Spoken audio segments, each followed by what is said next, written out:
to the rat house, baby, where the truth ain't quiet, and neither are you.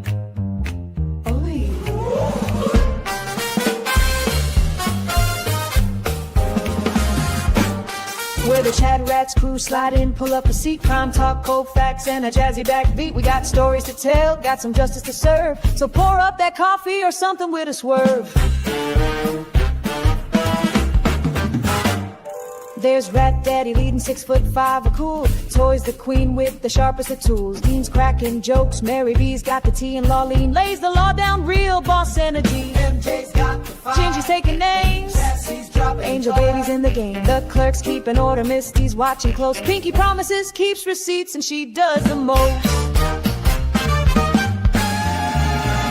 We're the chat rats, baby, worldwide and bold.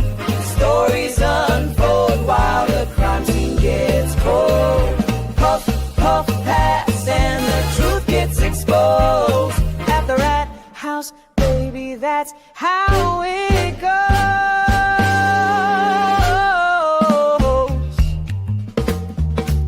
Snap, snap.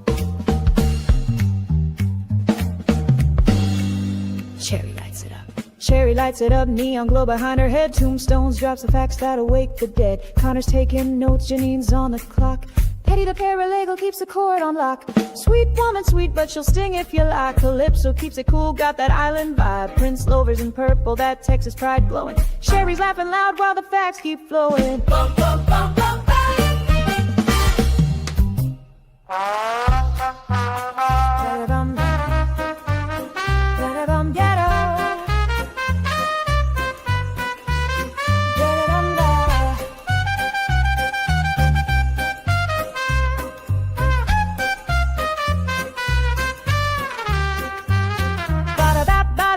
OG coming through, crazy eye cheese, oh you better believe. Robo-rat clicks, sparks, gears in his head, breaking the code till the lies drop dead. Jump, we're the chat rats, baby, worldwide and bold. Stories unfold while the crime scene gets cold. Puff, puff, pass, and the truth gets exposed. At the rat house, baby, that's how it goes.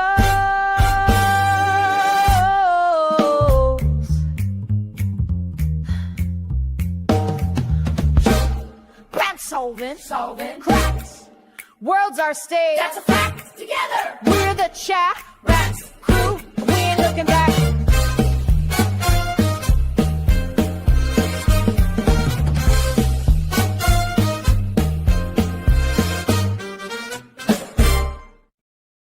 Yo, what up, people?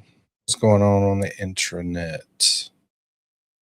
What are y'all up to? It's gonna be a good one. Gonna get on this turtle research today. So, I think we're gonna go through here and look at. I'm sorry, I'm just pulled up the other Mary B's spreadsheet. So I think we're gonna take episode. I think it's going to be 584 or 585, but we'll message her and let her know we're doing that one. And we'll go over it, and we'll all go over it together. What's up, Lawling? Mary B. Hey, Mary B. Hey. And also, off the super chat. So if you want to support the channel, buy some gifted memberships like cupcakes. Because we had about 600 drop off, so we got to build them back up. Gifted memberships. So hopefully everybody can give memberships. And if you get a membership, make sure you re-up next month. Gotta re-up, peeps. Re-up. So hold on a second. I had to switch some stuff. I gotta scroll back down on Turtleboy's page for 18 minutes. Good Lord. Winks, thank you. Oh, that's awesome, Winks. Thanks. Winks is amazing. Sneaky Winks, sneaky. That's a chunk. So do we have somebody who can write down the timestamps for us to send them to the other Mary B once we finish? Oh, just decorating got one. The expert got one. Allie in Texas got one. Sad, kind of, because she'll Welcome new members. says she's never coming here again. Aw. He will be missed. Holy shit! That's the same Oh one. wow. Wait, again? Thanks again. Winks. Winks. You're Winks too is much. having a seizure and she's stuck on the gift membership button. Please need to Nobody- adopt me. Don't wake her up though. Don't wake her up. So, anyways, let me share this with y'all while I scroll down. Wait till I get my episodes built up like this. It's crazy. I've been just scrolling the whole time. The whole time. Can't you just search the episode number? I probably could. Can you explain the spreadsheet? Yeah, give me a second and I'll pull it up. Okay. I heard things about this, but I don't know exactly. Yeah, I should have just searched the episode, but I'm doing 3 things at once. I mean, Turtleboy always goes and search TV daily news or TV sports and then a title or a number. All right, so I want to do 590 or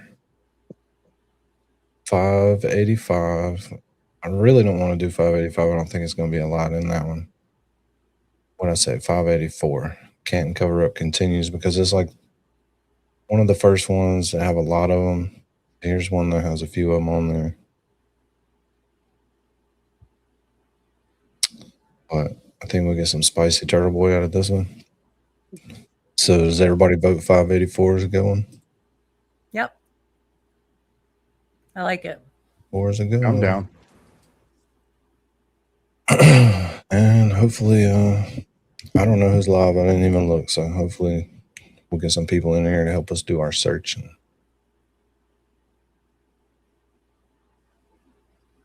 So who's going to keep up with the timestamps for us to send to the other Mary B?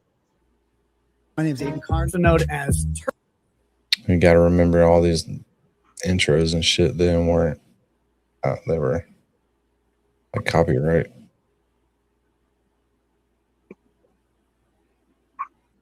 I can write something down. Is Yeah, that all we're supposed to do is write down the timestamps of anything where he talks about his intent in any way, either directly or indirectly, and then like just a brief summary, like intent for protesting at Chris Albert's, something like that in this timestamp, and we send them into Mary B. Got it. Other Mary B, excuse me. It's okay. She's Mary B. I'm Mary B. It's fine. She's awesome. I don't mind sharing it. Here's her spreadsheet. So we're going to take 584. Can you click on it and claim it there? Where this? Click on the link. It should be a way to like claim that Rat House Media or Danny Thomas is doing this one. That way no one else starts it after us or whatever. Kind of like a sign up genius thing.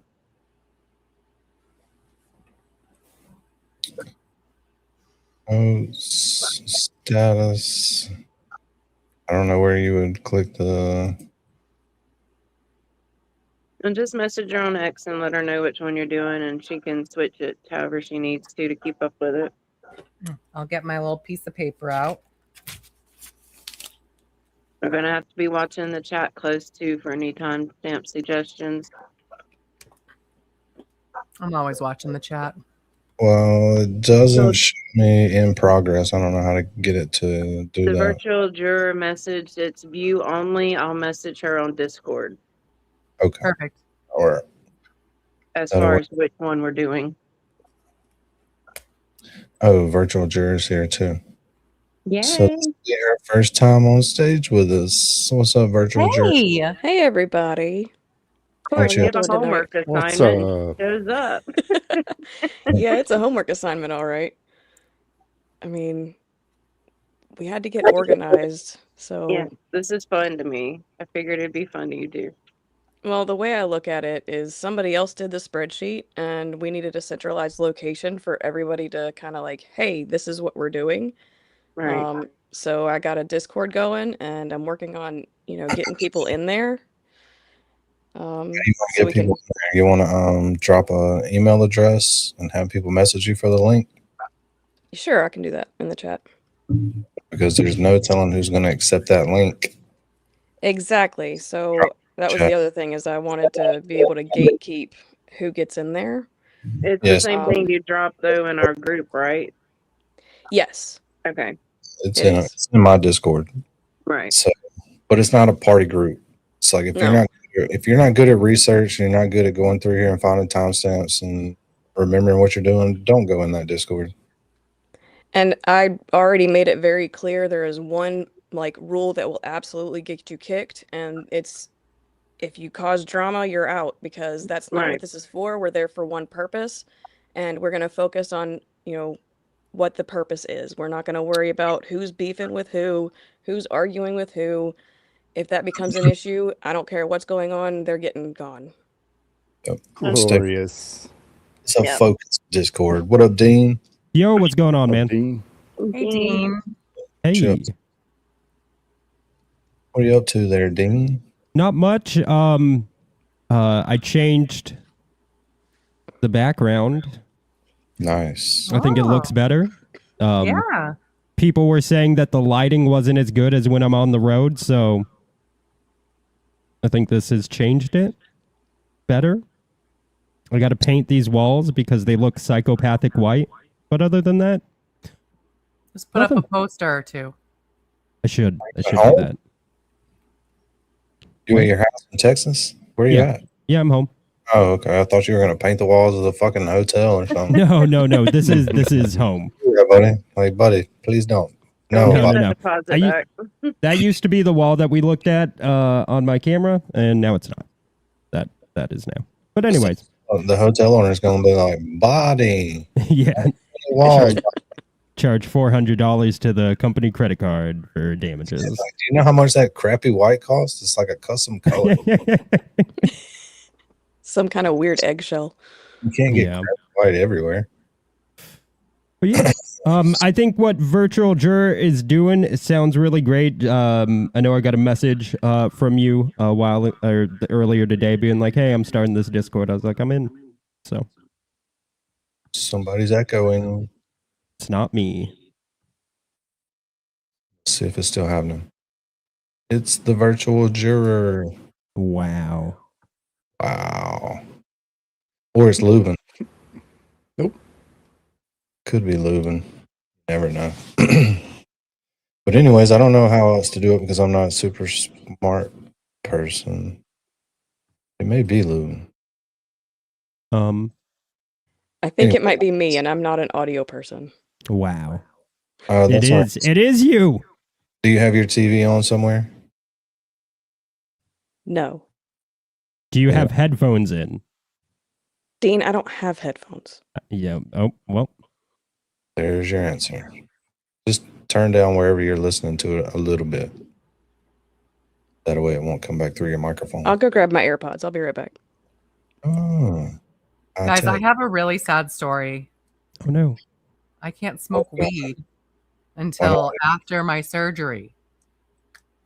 How will they know? I don't know, but I'm worried it will do something. They will called do earlier. preoperative labs. Huh? They will Well, do they- preoperative labs. Yeah, they said no smoking weed or drinking alcohol, which is not a problem for me, from now until the surgery. And I was like, damn it, When is that? tomorrow. Oh my word! I think you can make it. Jeez, I don't know Mary. if I could make it that long. Word. I was like, How fuck. can you It's go? really like it's right here, and I just want to pick it up. I Yeah, can't. just tell them to cut it off. There's no need to be sober for that. What surgery are you having tomorrow? Damn straight. They're taking the plate out. Okay. Yeah, see, you could just cut it off and tell them you smoke. Like, fuck it, cut them all. Cut Yeah, it off. just like, just unscrew it or whatever you gotta do. I mean, That's it fine. honestly is not going to make that much of a difference one night. Like, I don't know why they waited so late to tell you for hardware removal. Yeah, tell them you just learned. Show up smoking a joint. I know, right? Taking the plate out's easier than putting it in. Pop a gummy. Yeah, they didn't really say I couldn't do that.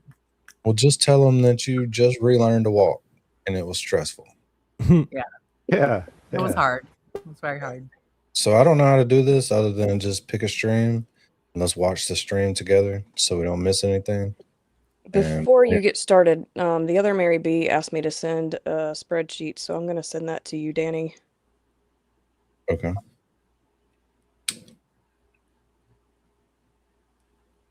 It's just, I don't know what it is. It's not the Maybe it's same an updated one.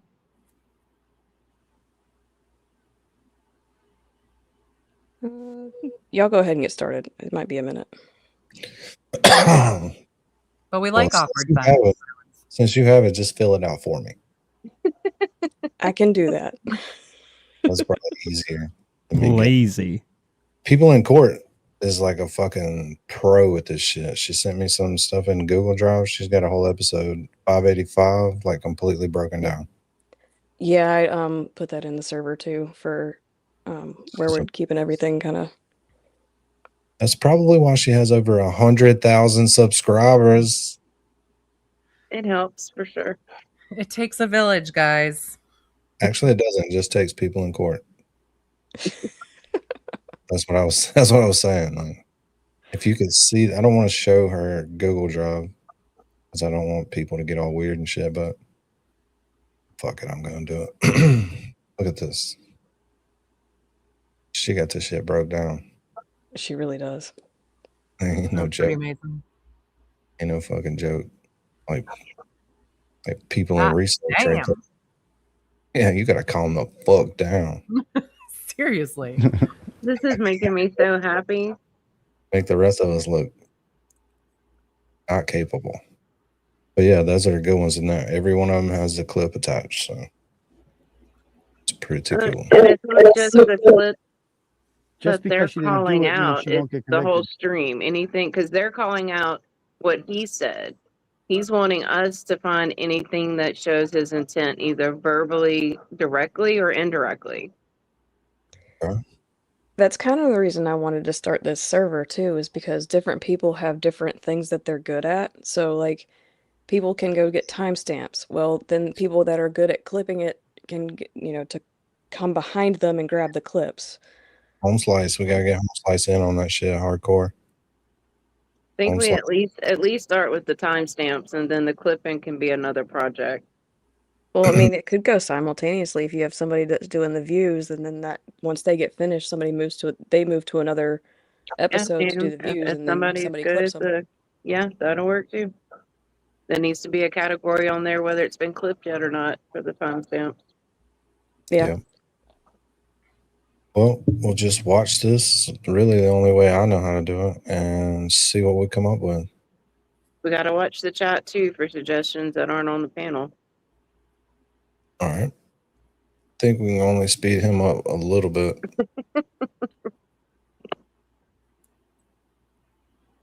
YouTube is running slow today. That's crazy. All right, Turtle Riders, let's do it. Suck it up, swallow your pride, and deal with the fact that this is a DeSantis channel, and DeSantis is my guy. I'm a DeSantis stan, 110%. And we have DeSantis 2024 Make America Florida gear all over the Turtleboy store. So go and get you some right now. I'm not here to argue about politics, but DeSantis will be the 47th president of the United States. You heard it here first. So go check it all out. Okay. Anyway, guys, I have gone ahead and I've shared the link to the stream on the various social media pages that I run. So please go give all those a like, a follow, whatever. On Facebook, my personal account is Clarence Woods Emerson. We also run it. We have a Turtleboy page that you should follow as well. It's got like 21,000 followers. Clarence has like 33,000 followers, I think. And then there's the Turtleboy OnlyFans page. It's important you follow the Facebook because like today with YouTube, the stream just didn't work for some reason. So make a Facebook page just to follow Clarence. You'll be good. And on Twitter, I am at Dr. Turtleboy. That's DOCTOR Turtleboy. Because if Jill Biden is a doctor, then I'm definitely a doctor. So you can also follow us on the gram at Turtleboy_daily_news. And I think we're not on TikTok. I don't think we're on TikTok. Somebody made a TikTok for me today. That was interesting, but I can't do the TikTok. If a fan wants to make one, they're more than welcome to, but they just keep fuck TikTok. I don't know. It's probably other shit we're on. I can't even remember. I think we're on Reddit now. We have a new subreddit. Emily C says, write this timestamp down. Santos is clearly not president. It didn't age awesome. No. All right, well, that's one. So get on there. A lot of whiny people on Reddit, but we're starting to grow with the story. I'll tell you that much. Even the people that hate us the most are like, what can you say about the story? Like 99% of the public agrees with our coverage of the story. Unfortunately, that 1% is the people that run Norfolk Superior Court and, you know, the Norfolk County District Attorney's Office. Therein lies the problem. But we'll get to that. If you're new here, make sure you smash that subscribe button for me, because we do this every Tuesday and Saturday night at 9 p.m. as long as the Celtics aren't on or the Patriots or something, because I usually go to Hooters and watch them lose, but I still live stream from there. Hit the notification bell, because if I do an impromptu stream like I tried to today, you're going to want to get notified of that. Did you guys get a notification for today's stream, or did you just all know to come? Because I definitely made sure I put a link to this in the blog today to let you guys know about it. And yeah. Okay. So also, Hooters is closed also, now. I'd highly recommend, we are streaming right now on Rumble. I'm going to go ahead and reshare that on Rumble. We got 77 people over on Rumble. Rumble is like the free speech alternative to no notification, and still all you people are here. Cool. Oh, Paige got notified. So they were sending out notifications. Cool. Rumble is kind of like the free speech alternative to YouTube, because YouTube is going to take us down. Like, let's be serious. Like, it's nice. We've got like almost, we passed 34,000 subs today. So that's cool. But it's like they're gonna. I don't think we'll ever live to see 100. I don't think we're ever. Like, I picture them taking us down before that. I just don't trust these guys. They take down content all the time. It's horrible, but it's the world's third most traffic website, so we'd be stupid not to use it. But it's good to have backup. So Rumble is the same thing as YouTube, except they don't censor. So just go create a Rumble account. 105 people on Rumble, pretty cool. Like, I see Spammy over there. I see CMGA, the public watchdog. I see and Spammy again, and Payson Puckhead. So there's some cool people over there. Obviously, we got 1,500 on YouTube, so it's a little larger, but all good in the good. Yeah, and give us a like too. Those really help when you guys hit that little thumbs up button. If you're on your phone, you have to X out of the live chat, hit the thumbs up, then go right back to the live chat. Keep up with it, so you can do it like that. And it really helps if we can get to like 1,000 likes, 1,000 thumbs up. That really helps with the algos. Leave a comment afterward. Let us know what you guys think, man. So we got a lot to go over today. So also, if you guys like the program and you want to donate, unfortunately, what you can't do is do the super chat function like on other channels, because we have been demonetized because we had the wrong opinion about President Biden's vaccine mandate. I can say that now because we have nothing to lose on here. I can say the word vaccine, and we were against the vaccine mandate, and we were not allowed to accept your money after that. So we built our own. It's called Turtle Chat, and they don't take 40% like Google does. If you click at the link at the top, that brings you to a donation page called Turtle Chat. You can donate whatever amount of money you want. When you do that, you get to write a little message. I will get an email notification with the message, and I will read it out loud to the class. Like, for instance, the last one I received is from Steve. He sent me $25, and he said, your content got me through a month stay in the hospital. Nice. Wow. Aiden is the best, most loyal, and dedicated to reporting to his people. Nobody cares or puts in more time. Thank you. Well, I really appreciate that, Steve. Very kind to you. Hope you're feeling better. Glad to help you get through those tough times, though. So anyway, again, that's how you can do it. You can also cash at me at $ Uncle Turtleboy. I'll get a notification on my phone, and I will read that out loud to the class as you do that. Okie dokie. So let's just jump right into what happened today. Let me bring up the blog first.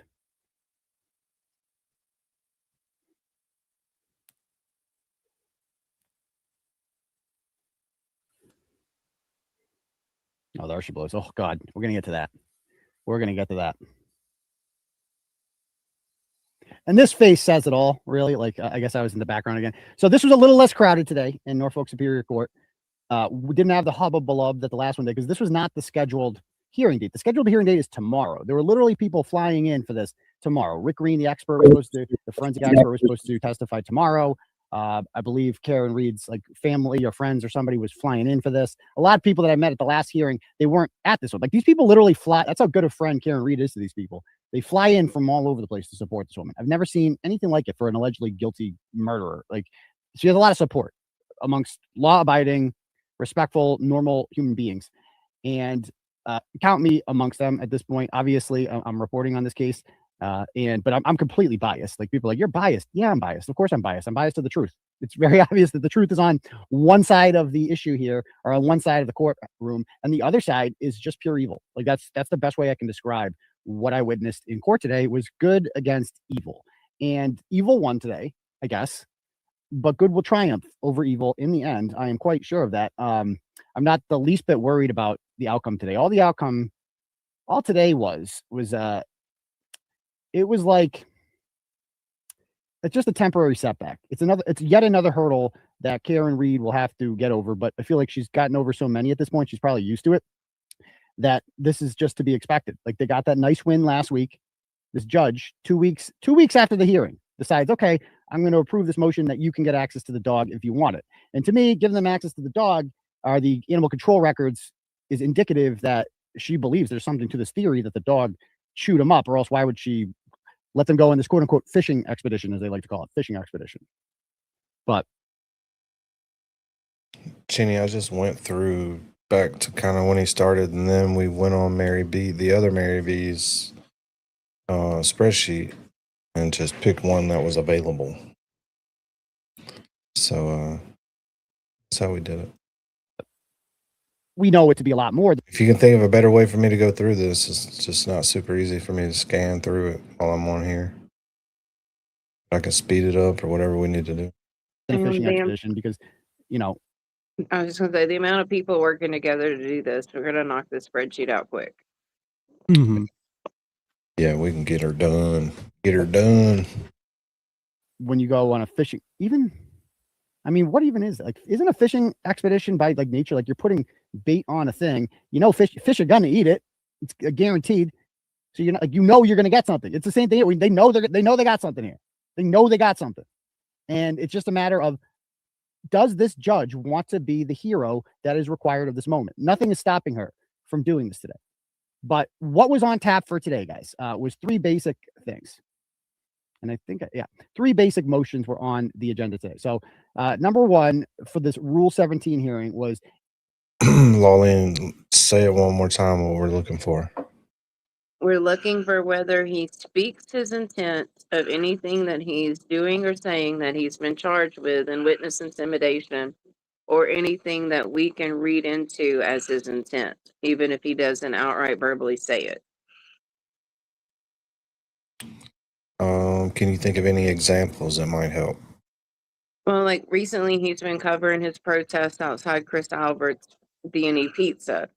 And he says that he went there to confront Jim Ferris because Jim Ferris called him out on Facebook or something and said, come talk to me. So he said, I went to D&E to talk to him. Or while he's at D&E, he makes several statements like, we're here to get the police to investigate this crime. So he's petitioning the government to look into John's case.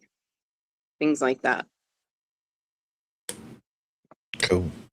And don't forget, I turned off super chats because we need to build up memberships, and you can't rely on Winks. She's already done more than her part. Another thing that we could say for intent here would be like, if he's just simply saying, we're all just going to be going through the street nice and peacefully and speaking our opinions, that's just showing the intent right there of, simply walking through and voicing your opinion. Right. Or that he doesn't mean to cause harm when he says things like that. Right. Yep. Probably have to do a few streams like this, so we all need to get good at it. There's a bunch of us, so that should... Jen McCabe's motion to quash her subpoena, meaning like cancel it out, like negate it, like she doesn't have to respond to it, would be allowed or denied. So Jen McCabe was subpoenaed. And why is Jen McCabe relevant for this evidentiary hearing, which is supposed to happen tomorrow? An evidentiary hearing is basically, my understanding of it, is that it's a hearing in which people who basically they want to bring on and determine whether or not these witnesses can be introduced into evidence as trial. Like they're deciding what can be introduced into evidence at trial. And on tap for this is Brian Albert's phone is the big thing. And so why do we need Brian Albert's phone? Well, we need to see who he communicated with. right? We know that Jennifer McCabe took a screenshot of Brian Albert's phone number and then deleted it. Why would she do that? Unless, like I've done this before, you want to get, like, somebody asks, what's this person's number? Go into their info, screenshot it, send it to them. That's one way to do it.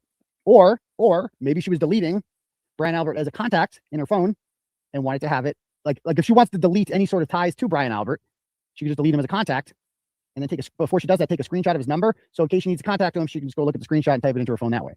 I mean, you tell me. I mean, these are things that Jennifer McCabe could ask. Like, that would be a good time for her. Like, if she wants to take the stand and explain why she did this, because it seems relevant. I mean, Jen McCabe is the most important witness to this case. She was the one who was with Karen Reed when she found John O'Keefe's body on the lawn behind me at 34 Fairview Road. If you're on X, then it's the other Mary B. If you're not on X and you're in the Discord, which I think you are in the Discord, you can just send it to one of us or go into Discord, accept the virtual jurors invite to the new Turtleboy Underground, the research center. You can drop them in there. Either way, we'll find a way you can get it to us, and we'll make sure to mark that off the list. So that's one thing so basically she was subpoenaed by the defense and they're going to grill her. And dude, Jen McCabe is so cocky and so arrogant that she would take the stand. She would not take the fifth. I guarantee she would not take the fifth. She would take the stand and she would get ripped apart and make a fool of herself. And she says she's not on. The virtual juror is going to drop an email in the chat for people who want to join that Discord. So you can either join it or you can just send that stuff to her in the email, probably. Yeah. Can we pin it? Pin what? The email? Yeah, as soon as it goes up. If she's got one made or that she wants separate. If not, we'll figure it out. Because we've got one made for Discord invites anyways, if we have to use it. in the process, probably get herself charged with murder herself. There'd be no doubt about that. So Kevin Reddington, sober as he ever is, decides that he can't let that happen. So he's filing this motion to quash. He wants to prevent that from happening. Brian Albert's attorney, a young preppy looking little lad by the name of Greg Henning, his attorney, decides that he's going to file the same thing. 15 minutes apart. Like both of these people filed like identical motions to quash within minutes of each other. And they filed these motions 2 days before the hearing. Gemma Cade was subpoenaed 2 weeks ago. And she waited until now when Alan Jackson and Elizabeth Little are in the air coming from Los Angeles, flying in at Karen Reed's expense. And so is Rick Green flying in from Florida at her expense. And they decide, well, we don't want them to be able to, we don't want them to testify. Why wouldn't you want them to testify? What are they hiding? Well, they have rights. Well, guess what? A body was found in your front lawn. So, you have to answer some questions here about this. Like, yeah, you do have rights, but when a dead cop is found on your lawn and he looks like he's got beaten up by Mike Tyson, then the government has the right to investigate you a little more. And they were never once considered suspects, never investigated, nothing like that. Anyway, so that was the second. They want to stop these two, quash these two subpoenas from happening. And the third one was the most outrageous part about this. If the scheduled evidentiary hearing would go forward as planned on Thursday, May 25th. Now, in part 38 of this that I published this morning, it shows emails sent by Adam Lally in April in which he says, you can bring whoever you want as a witness at the evidentiary hearing. Like literally, that's what he said. And I guess he didn't think that they might bring these guys in. And so you're the one that said we could do this. At the May 3rd hearing, everyone was talking about the May 25th hearing. Oh yeah, evidentiary hearing. We'll hash it all out then. Okay, so they start sending out subpoenas. And then 2 days before, they do this on purpose. Now, a good judge in this case could just say, well, I'm going to go ahead with the hearing. The hearing was scheduled. I see no reason to cancel the hearing. And most importantly, this judge understands that she's not stupid. She went to law school. So did Adam Lally. All of these people know that Karen Reed didn't do this. Everyone knows that Karen Reed didn't do this. You literally have to be retarded to think that Karen Reed did this. Like Boston police detective Carl Dugal, easily the dumbest cop of all time. Like if you are ever questioned by this guy for anything, don't cooperate. Don't talk to this motherfucker because he's retarded. And the fact that anyone as stupid as Carl could become a Boston police officer, never mind a detective, is downright scary. And we're going to get to him a little bit later in the program. But for now, let's focus on this evidentiary hearing and why they don't want to have it. So first person up to speak was Greg Henning, and he gives his whole speech about how, blah, blah, blah, legal jargon, and I don't really understand all of it, but, and neither do you, but, he's going to oppose it, and he's going to cite some case law, and blah, blah, blah, blah, blah. And it really could go either way with these judges. Like, there's nothing. Hold on one second. Let me make sure I got this window up. Where'd it go? Okay, here it is. So, Henning and Reddington go first. about why they're going to oppose it. So let's just play some of this. Here's old man Reddington. He's sobered up for court. And like you see, I got plenty of leg room back there. I'm the guy in the, I don't know what color you call that, like aqua teal. And by the way, I was sitting next to a woman during these court proceedings who happens to be John O'Keefe's last girlfriend before Karen Reed. And John and his other girlfriend was also in the courtroom. And let's just say John O'Keefe, like it's impressive. Like this guy could have had any woman he wanted. Like that's just, like this guy was well liked, obviously. And obviously, like the ladies liked him. It just seems that way. And maybe that's why these guys didn't like. I don't know what their motive was to kill John O'Keefe, other than Colin O'Keefe doesn't like him very much, and Brian O'Keefe wanted. Colin Albert doesn't like him very much, and Brian Albert wanted to teach him a lesson. But the mere fact that this woman was sitting next to me, who is the last girlfriend of John O'Keefe before, and she doesn't. I mean, you're not supposed to like the next girlfriend, right? You're not supposed to like the girl that replaces you, the woman that replaces you. That's not traditionally how relationships work. So the mere fact that this woman is here to support Karen Reed, he doesn't really know her, but wants. Lolene, did you watch Melanie Little today? I watched the abbreviated version on Brother Counsel because I didn't have time for Melanie Little, but I got the breakdown from Brother Counsel. So you heard about the Allie McCabe Life 360 data? Yes, I heard all of that, and I heard what happened with Colin's deposition that did or did not happen, and how that came about, and all that. It was a really good all video. of this today.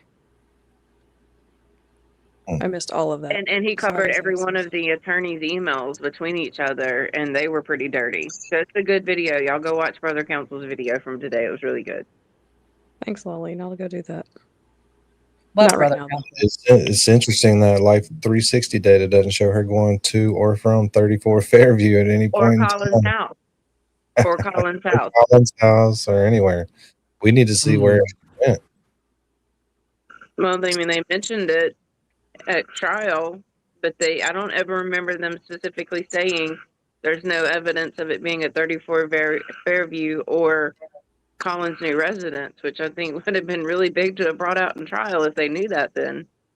Can someone say perjury? Right. Yeah, can you say it a bunch of times? Well, we knew that already. Because once isn't going to be enough. Memberships, gifted memberships, the only way you can spend money in here today. But just think, every time that we do that, those people come right on up in here. So I love a good goal, but I love a good membership too. Wants to be there to support her anyway because she knows that Karen is innocent in this, and she doesn't seem to like and she seems to view these people the same way I do, and she would know because she obviously spent a decent amount of time around them. And I feel like I feel like I know how scummy these people are just from being around them twice. So here's old man Reddington explaining why he believes that his client should not have to testify. Obviously, Appreciate it, Wait. Looks like Wait, What True Crime is new here too. Welcome to the Rat House. Welcome. Yeah. I would tell you what the Rat House is, but I really don't even know. It's just me in this background right here. I love this American flag background. You ever had a background that was just satisfying? You're like, I don't want to change it. And when I do, I change it to the wood one, and it's like I'm satisfied with it too. Yeah, delete- mine's black. Except for that, I except for deleted that it. Saint sign behind you. No, I'm not talking about in my box. I'm talking about behind us all. Oh, American yeah, I do like that. It's my favorite. Y'all are not very perceptive for people who are trying to go through some damn information over here. Research people. Me and Lubin are going to get stoned. You guys need to do some damn research. Let's go. experience, if you will. I wanna get Would rather understand stoned. what the sole purpose of the event, hoping to You embarrass can't. We got surgery. Obviously, Embarrassed. To learn to walk. So I'm asking to go with a lot of motion to quash the subpoena just as Mr. Henry. All right, thank you very much. All right, now I'll hear from Ms. Reed. Thank you all. So he says that, Who is that the dude? whole purpose of this is to embarrass and harass Jennifer McCabe. Why would she be embarrassed? All she has to do is tell the truth, right? There must be an explanation for why she Googled that. Everything she did as Who is that? All she has to do is tell the truth right there. Is that Jen McCabe's attorney? Kevin Reddington. Yep. That is Okay. intent right there. All you have to do is tell the truth. There He's you just go. searching for the truth. But where are we at? That's so much defamation right there. You have to tell the truth.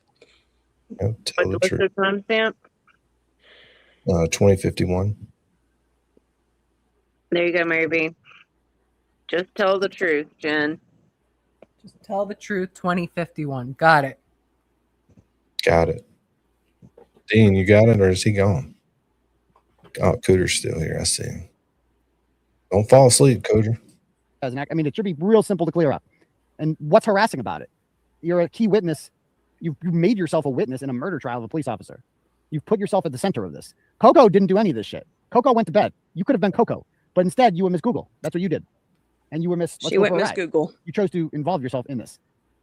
So anyway, these two individuals, where was I this? Okay. So harassing, you want to know who's being harassed? How about Karen Reed? I feel like her life has been, I feel like harassment might be an understatement about what's happened in her life. It's literally been tipped upside down. She can't drive. She can't work. She's going broke. And yeah, and she'd be in charge of murder. So there's that. She got that. But besides that, yeah, Jen McCabe is the victim here. She's the one being arrested. Now David Yanetti's going to explain his reasoning.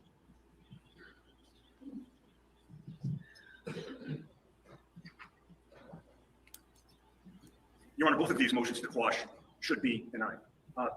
The attorneys for Brian Albert and for Jennifer McCabe are essentially arguing to the court that in the usual course of business, we generally don't see evidentiary hearings when Rule 17 motions are filed. This is not the usual circumstance. The usual circumstance is a Rule 17 motion is filed, it's supported by an affidavit, it's supported by a memorandum of law, and then there's oral argument regarding whether the affidavit has made a sufficient showing with sufficient specificity to justify having tangible objects and or documents subpoenaed to court. That's not what we have here. What we have here is a Rule 17 motion that has been properly filed with supporting affidavits that justify the summoning in of Brian Albert's phone and his phone records and Ms. McCabe's phone records.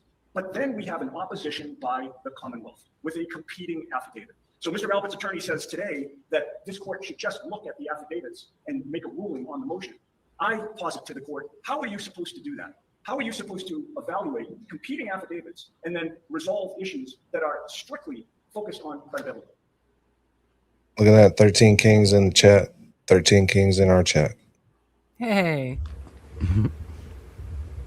Well, he was just in here. That's a long gamer. 13? He was at one point. I don't think he is anymore. We were all long gamers at one point. I'm saying to be in that chat and still be around. The long gamer. Yeah, I would be in that chat too, but that period of me got deleted. The only way that you can do that, Your Honor, is by having those witnesses come to court, testify before Your Honor, subject to cross-examination, and then you make findings of fact, which would allow you to then make rulings of law on the Rule 17. This person's got it right. This is exactly it, by the way. That is exactly it. Our expert needs to testify. Their expert needs to testify. In fact, we intend to call their expert as a witness first. And when I say expert, I'm talking about Trooper Garino, which is the witness that we have been provided notice of right from the beginning, where we've just been notified at the last minute of the Commonwealth now trying to retain an outside expert, apparently feeling that Trooper Garino is not. And this is wild. That's so true. So the expert for the prosecution like Rick Green, a trained professional forensic phone expert who does this for a living. They're flying. He's independent. They fly him in from Florida. This is what he does. If shit gets deleted on your phone, he can find it. That's his thing. And that's how they got Heather Unruh. I don't know if I've showed those clips. I did a blog on it, but I don't think I talked about it on the show. And maybe we can hit those up a little later. But Heather Unruh was the woman, the mother, the former WCVB reporter whose son lied and claimed that Kevin Spacey gave him an unsolicited hand job in 2000. And all right, there's intent. Right. I heard hand job. Somebody's intending on it. You say so, Danny. Anybody see the chat that he put up? I'm going to leave that one off my list, I think. Anytime anybody says hand job, we're marking the fucking timestamp. 2531, hand job. Mark. What does the super chat say that he put up because this person gets it? I missed it.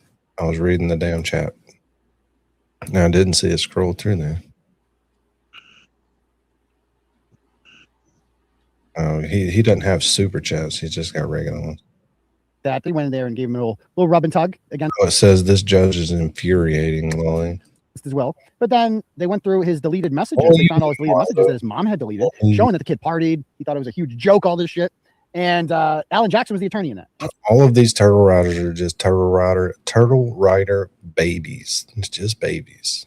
Oh, so cute. Just imagine how much more we know now. We were just little babies then, little baby turtles. Why Alan Jackson was brought in, because he's good at cell phone stuff.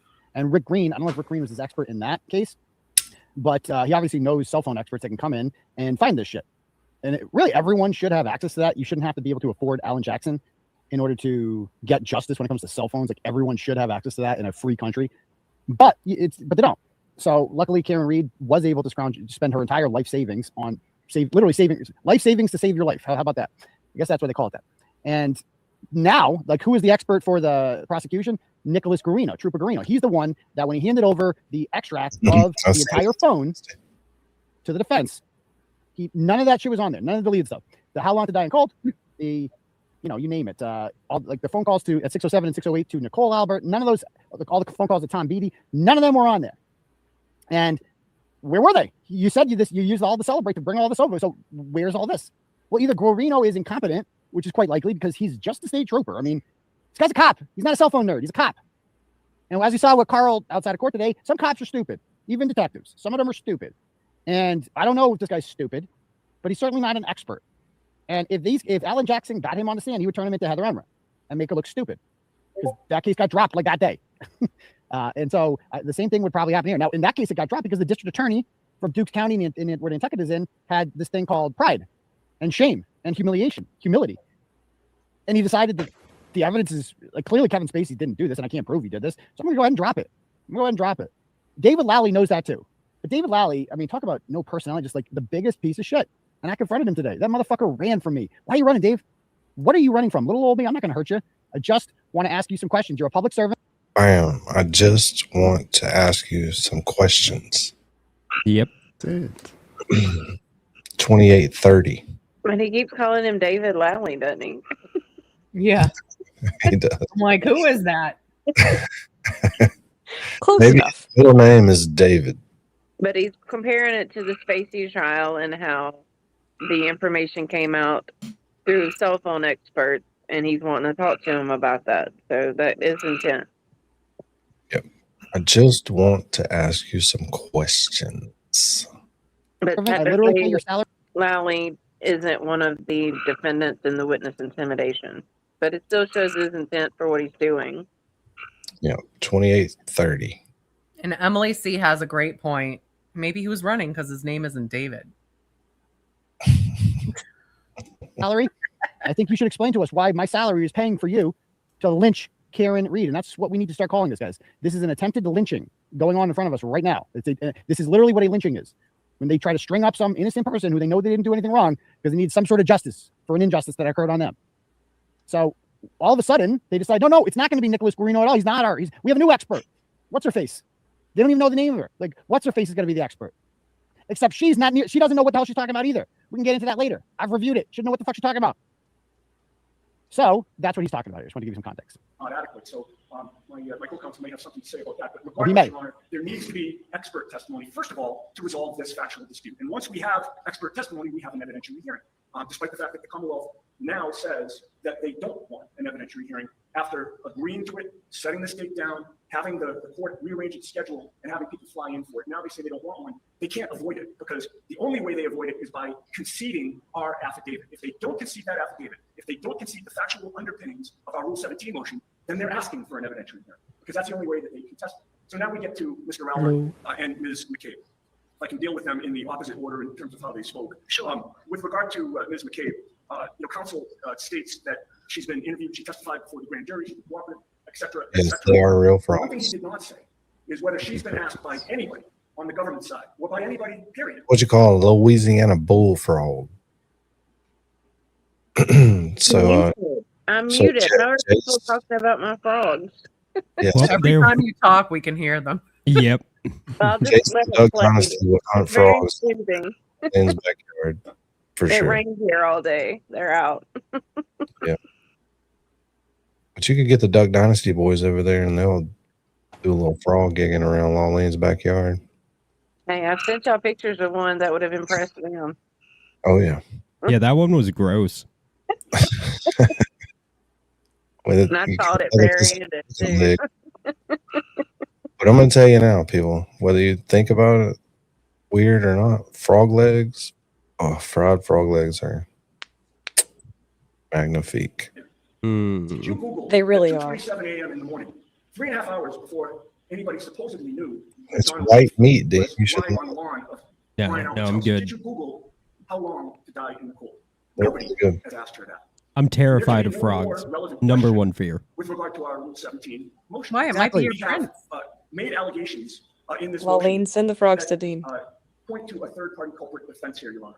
Which is a And valid Your Honor has defense. recognized Third that party third-party culprit is a culprit valid defense defense. in your prior ruling And you're allowed to on our pursue motion that. for animal control records. It is a credible theory. We believe at the end it will be revealed to be the truth in this case.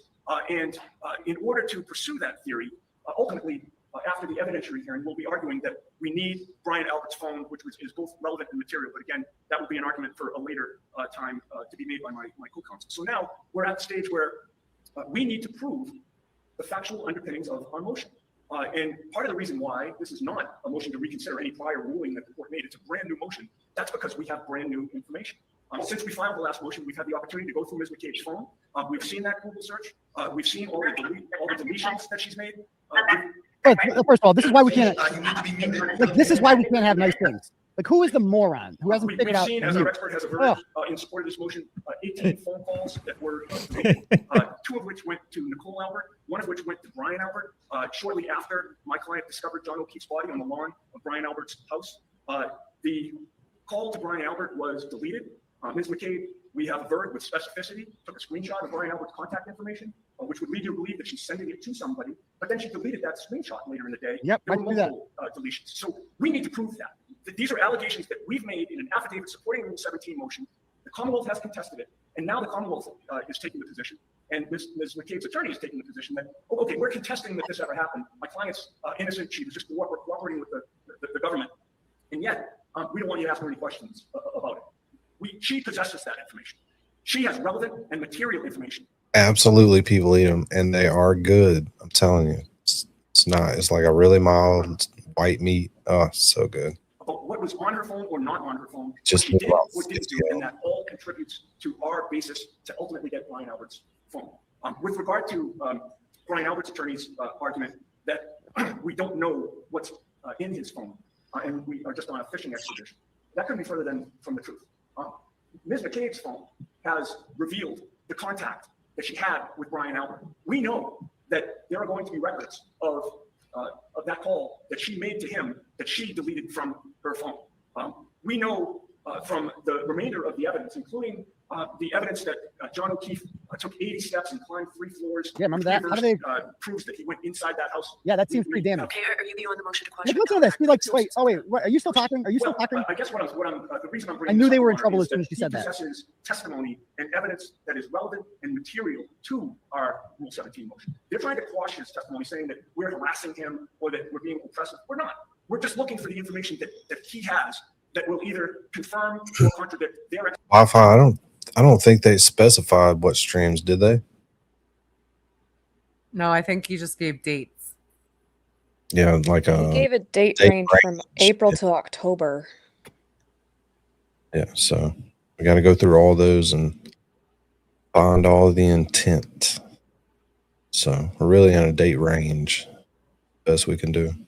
And Mary B, the other Mary B, has a spreadsheet going. So everybody knocking off streams is make sure that you let her know so you don't double up on stuff. But you got to be on X or you got to be in a Discord somewhere. And if not, you can shoot an email to one of the email addresses that are getting dropped and you can do it that way. Expert or our expert or both. So, again, this is not a fishing expedition by any means. These witnesses possess relevant and material information. This court should order that they stand to testify pursuant to the subpoenas that were duly and properly served upon them. And we would ask you to deny the motions to quash. That is exactly the tone she had. Like the whole. Thank you. I Thank you. just want to let defense counsel know that I did Listen to this. receive Here it is. Here it last is. night's correspondence. I had the opportunity to review that early this Listen, morning. here we go. I did receive your opposition. Thank you, Judge. We were under the gun to get everything filed. I understand, so I appreciate it. I appreciate getting it in advance. All right, so Mr. Albert's motion to quash is allowed, and Ms. McCabe's motion to quash is also allowed. Like, look at her face. She's like, what? So we're Imagine And done. that's that. Like, dude, like they literally, it's over. It's over. Alan Jackson hasn't even spoken yet. And she's like, yeah, are you done? So yeah, we're going to allow this. We're going to quash this. So Yeah, I read your affidavit, so we don't really have to do this. Like, she did not want to be there. She's a Deval Patrick appointed former public defender, a government hack her entire life, who has unlimited job security because judges in this state, they're not elected, which is a bad thing. And sometimes Thanks, it's a bad thing Mom. because you can't get rid of them ever. They're there for, like, you understand how hard it is to get rid of a judge in the state, and they just get to do it till they're 70 and collect a big fat taxpayer funded pension forever. And what does she care? I mean, this is a lazy person going through the motions who's put no effort into her job whatsoever. She doesn't like the defense lawyers. They rub her the wrong way. That's very obvious. And I'll tell you one thing, I've dealt with judges like this before.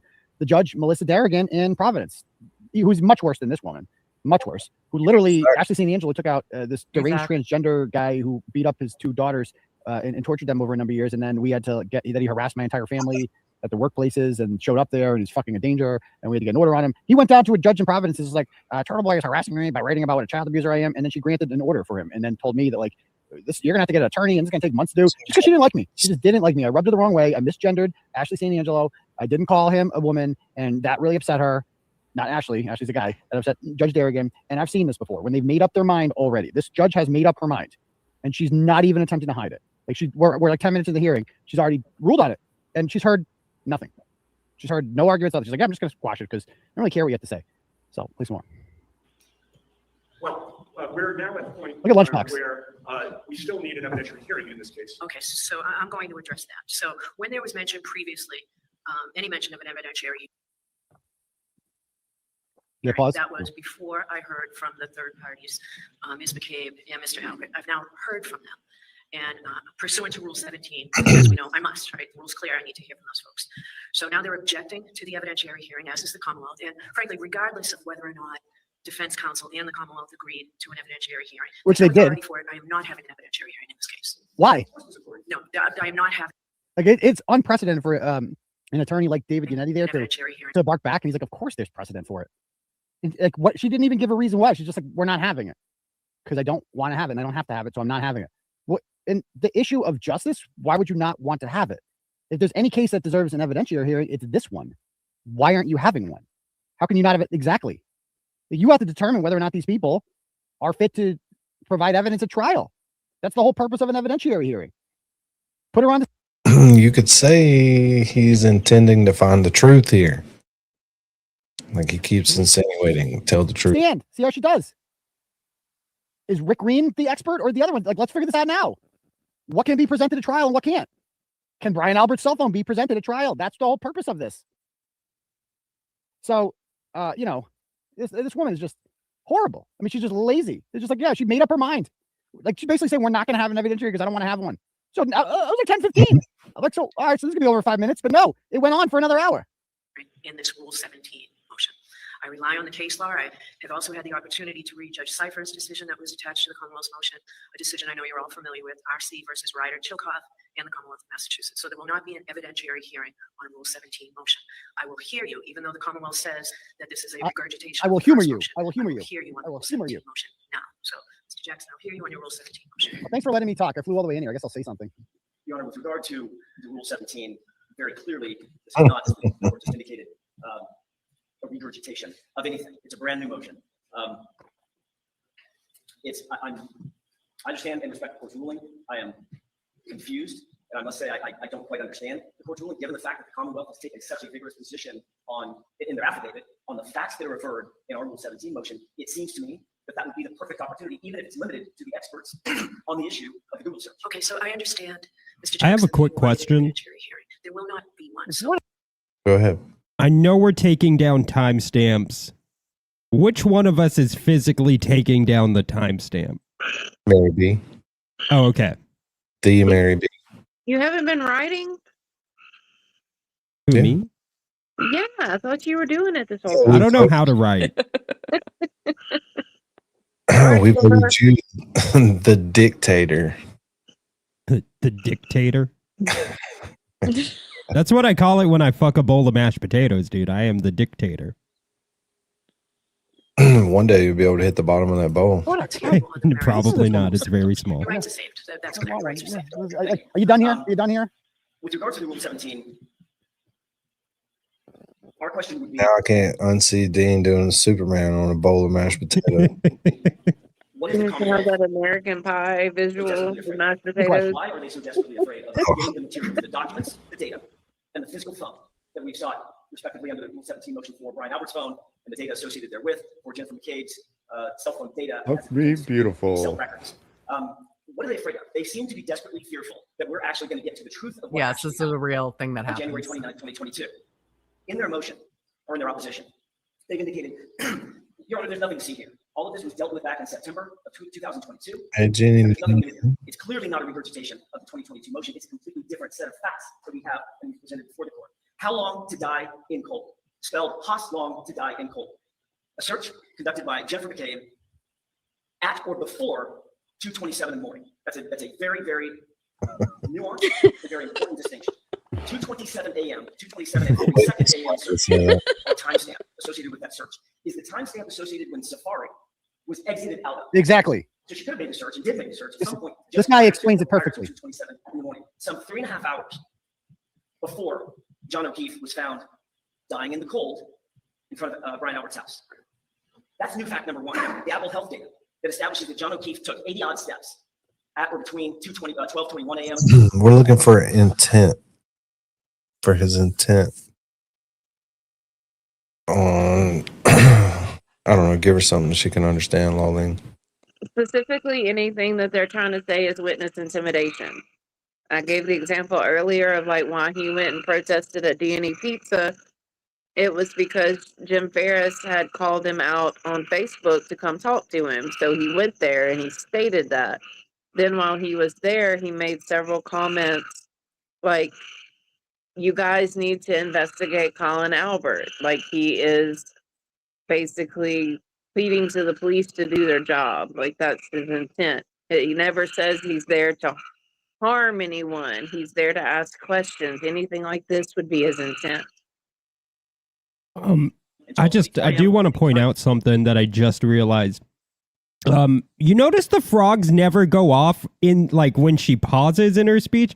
I'm actually kind of I think Lawleen actually is part frog. I think it's not frogs in the background. I'm pretty sure that's coming from her. Yeah, it only happens while she's talking.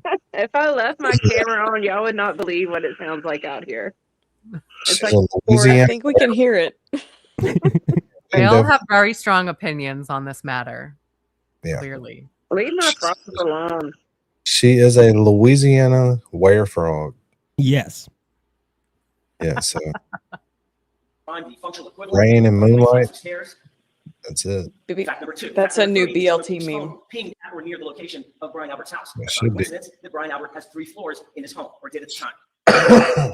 They still have no explanation for how he Used his arm. ascended Those were and mentioned in descended September of if 2022. he wasn't in the He house. didn't have Dr. Sheridan's report. This court has already opined. Dr. on the Sheridan- relevance of Dr. Sheridan's report and his opinions and conclusions. Dr. Sheridan's one that looked at the arm and determined that that was a dog that did that. Although I'm not a doctor, I just play one on Twitter, and I could have told you the same thing because I have eyes.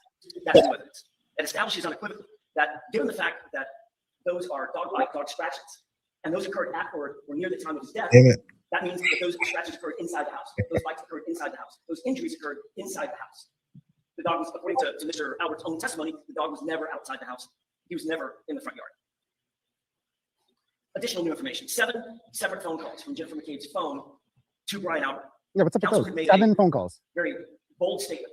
There's Very no bold. evidence in his moving papers. There's absolutely no evidence of any phone calls between Brian Albert and Jennifer McCabe on January 28th or January 29th. This is what they said. Absolutely false. Well, it'd just be anything that they could use as pertinent that they can't find because there's just so much material to go through. So much material. And those frogs have been here longer than most of you. There were no fewer than Like they actually wrote in there, like Lally just lies. She's like, "Oh, I've read the affidavit." Well, the affidavit's full of lies. Lally straight up says in his affidavit that there were no phone calls between Albert and McCabe on January 29th. Dude, did you see the printout of them? There's like 7 of them between the two of them. They talk frequently. And I'm not just talking about the 607 and 608 calls to Nicole Albert that they claim with the voicemail, which is another lie. I'm talking about the times where they like 5-minute conversations. Again, I can pull them all up. It's all in the logs. It's right there. Nobody denies that. And Lally just lies. He just lies. And this judge just believes whatever little Lally says. Oh, little Adam, we're so proud of you. You're a real prosecutor now. You're good. You're doing good. Oh, don't let these mean attorneys from California bully you. Oh, no. Good job, Adam. You're doing good today. the Chester A out there, lamb chops you got going in your face. Don't listen to them when they say that those don't look at him. You're a real man. You're a big boy now. Yeah, you're a real big prosecutor. Good job. 7 phone calls that we can prove, and we believe that the cell phone records of Jennifer McCabe will likely prove other calls as well. The court has to understand, I think, and it's important to understand, not only do we have information that she deleted materials from her phone that we can find that are deleted in the Celebrite extraction, the Axiom extraction, the Art X2 extraction, the Belkasoft extraction, the Sanderson extraction. Those are all different tools that our expert has used that establish every one of these calls were made. There were also deletions that we can't account for.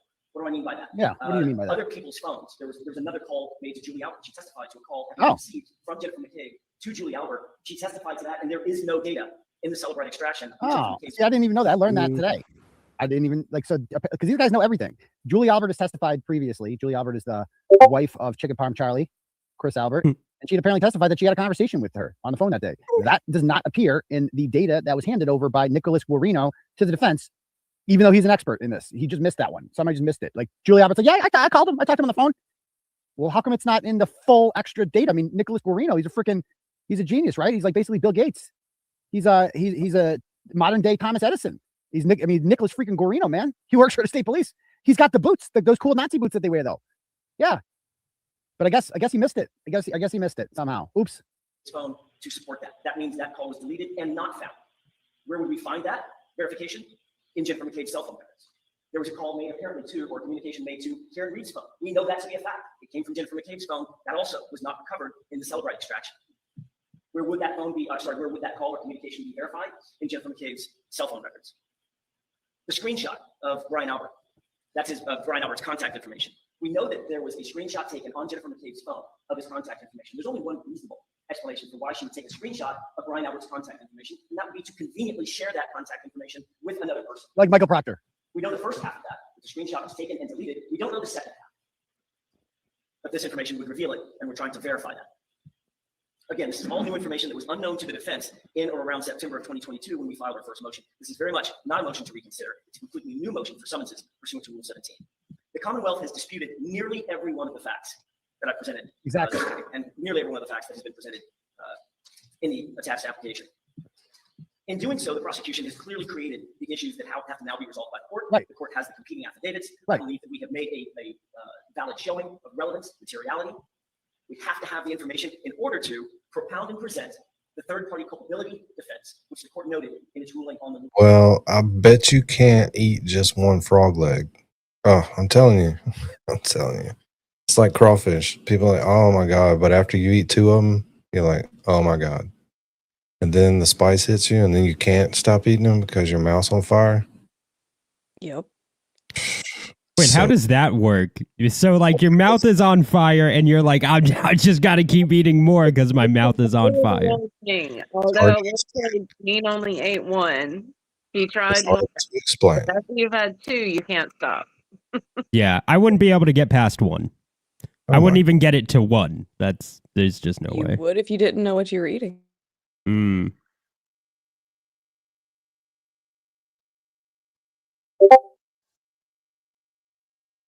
like it. Stay out of mashed potatoes, dude. That's the foreplay before I fuck them. That's exactly what we're trying to do in Oh my God. relation to Brian Albert's phone and the data associated therewith, Jennifer McCabe's phone, which we already have, and the concomitant information surrounding that phone, which would be her cell phone records. We know that the cell phone is not complete. Her records would be more complete and paint a more complete picture. We know that Brian Albert, by the way, there's nothing close to a fishing expedition in this case, which is that's the safe harbor that counsel constantly runs to. And by the way, it's like this has to happen because one side, like the who says a lot of really incriminating things about Jennifer McCabe that can exculpate. Made me laugh. That's a good one. Almost as good as this. There's the Louisiana Were Frog right there.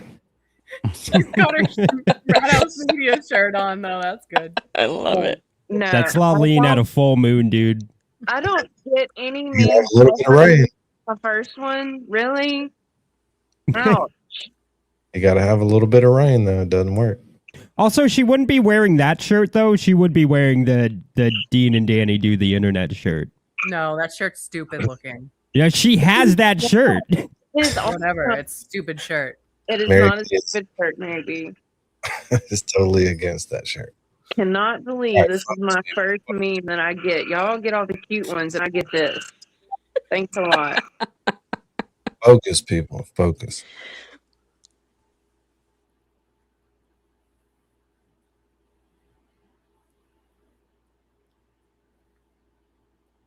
Put your Discord away. Ah. Open Wow, my look picture. at all those DMs with Nanny. Oh my God. Ah. I don't know why y'all freak out every time. I think it's funny. I just don't want people knowing that I'm in your fucking DMs, Danny. Where? You know, Are you? we That was talk already about it all the assumed. time. Well, everybody that comes on the panel has to have a fucking link. You can't just air link somebody, you know what I mean? Yeah, that's all you guys are Dean doing. messages you every day.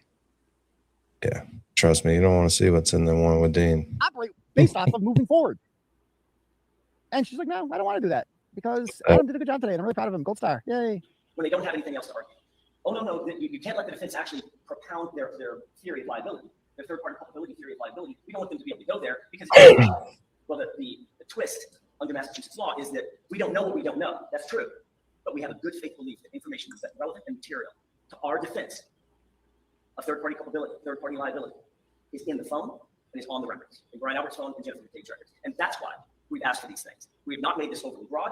It's highly tailored. It's highly narrowed. And all due respect to counsel's suggestion that witnesses are being harassed, we didn't pick these witnesses. Yeah. We didn't pick any of these witnesses. What? Pick the witnesses. They're the star witnesses, right? Chose to move forward with the allegations against Karen Reed. Yeah. And the facts of the case chose the witnesses. Right. We didn't pick Brian Albert out of a hat. It was his house. The body was in his house. People to see John O'Keefe alive. It was Brian Albert's yard in which John O'Keefe died that morning. It was Brian Albert that Jim McCabe was talking to throughout the day on the 29th. 7 different calls that we're aware of, at least one of which she tried to delete as she tried to sanitize her phone before turning it over to the police. These are witnesses that are highly relevant and highly material to our production of evidence in furtherance of a third-party culpability defense to which Ms. Reed is richly entitled. And by the way, I completely agree with this. And this has been my theory coming out of court. I talked to Karen's mother, actually. I told her this on the way out of court today. Lovely people, by the way. And I said, I'm like, I think that they want to lose. Like, I think they want to take this. I think their goal is just to get this to trial. And they know it's not going to win. Dude, to convict her, you got to find 12 people that are somehow convinced by this moronic, idiotic presentation of evidence by the Commonwealth. Beyond a reasonable doubt. Like, this is not even remotely close. Not even remotely close. You think Adam Lally cares? No. They want to lose. Just so they can throw their hands up in the air and say, we tried. We tried. And that way, Michael Proctor remains untouched. Like, he could still testify in the Brian Walsh trial because he still has his credibility or whatever. If he only knew, if Baby Turtle only knew. And all of this stuff is just, stuff written on the internet, stuff written on Turtleboy, stuff written on whatever, other media outlets finally jumping onto this. They want to lose. And that way, I've said it before and I'll say it again. They want to turn her into OJ. That's their goal here. They want to OJ her. And they want to say, well, we tried. She was guilty of sin, but what can you do? The jury system. Sometimes the juries get it wrong. But we tried. And that way they don't have to go after the real killers, because the real killers in the OJ thing were obviously not real. It was him. And that's the way they would treat this. It was obviously her. And she got away with murder. And that's the way they're going to make it seem. And I hope Paul O'Keefe is ready for that. So, Bob, I hope you're ready for that, my guy. And my question for Paul O'Keefe when I spoke to him. What time we at? Hold on, let's go back and listen to it again. Okay. I was reading too. And that's the way they would treat this. It was obviously her, and she got away with murder, and that's the way they're going to make it seem. And I hope Paul O'Keefe is ready for that, my dude. I hope you're ready for that, my guy. And my question for Paul O'Keefe when I spoke to him then, and I'll ask him again, is what are you going to do then? When, not if, when Karen Reed is exonerated for this. Either the charges will be dismissed or this will go to trial, and she will be acquitted. And it will be the fastest acquittal you've ever seen in your life. All right, what you got? Which part of that? Something different. All right, that's what I thought. So keep going, right? Yeah. False identifier. Dean, do you hear that? She fucking. I did. I heard she got away with murder, and I thought he was talking about Jennifer McCabe. Virtual juror, first time up here, stop the whole fucking show. Hey, you better be glad Dean's going to smoke cigarettes, because Common Enemies is where we really rule. You know what I'm saying? Well, he needed food. Be glad he's gone on your first mistake. You will not assemble a jury of 12 that will convict this woman. It is not going to happen. If I were to poll 100 people who have been following the story, 99.9 of them, and maybe 100, would say, oh yeah, of course she didn't do this. Like literally no one being objective looking at this thinks that she did this. No one, except for a dumb, borderline retarded detective in the Boston Police Department named Carl, who apparently is a fan of a woman by the name of Krusty Panties, Kay Peter, who runs a channel called Masshole Troll Mafia Report. Wi-Fi, this is the other Mary B's spreadsheet. Goes up to 625 and 627 are outside the date range. But I honestly feel the ones that they quoted in their affidavits are going to be the main ones people go to and review first. So doing this, I think, is more beneficial because we're looking at stuff that some people may not. oh, Well, the thing is we're going to 621. be doing this again for the defamation lawsuit too. Probably. We need to get good at it. Yep. But it's a decent way to get a lot of people to listen. Right here. And in case Carl doesn't know, your police department, Carl, is currently charging her with violating a harassment prevention order because she stalked, threatened, and harassed the daughter of a Boston police officer over the period of a year and posted naked images of this woman. And she lost 2 of her kids due to child abuse, and the other 2 were in and out of foster care their whole lives. That is who Carl is now aligning himself with. If you go over on their Facebook page, you'll see it. Carl's in the comments going, thank you for this. Dude, you're thanking a woman who your own police department is charging with a crime, my dude. Not a good look. Literally bored. So they got him. If you got 12 Carls on a jury, maybe you got a chance. But luckily, not everyone is as retarded as Carl and can work their way up to become a Boston police detective. I guess. I don't know. Let's play some. Oh, by the way, let me just recap a couple donos here. Well, Alan Jackson is deep in thought. We got Aiden donated $5. He says, thank you. You're very welcome. Appreciate that. Some turtle chats here. Scott donates 10 and says, the defense has presented their theory of what happened. It would only be a fishing expedition if they had multiple theories. Exactly.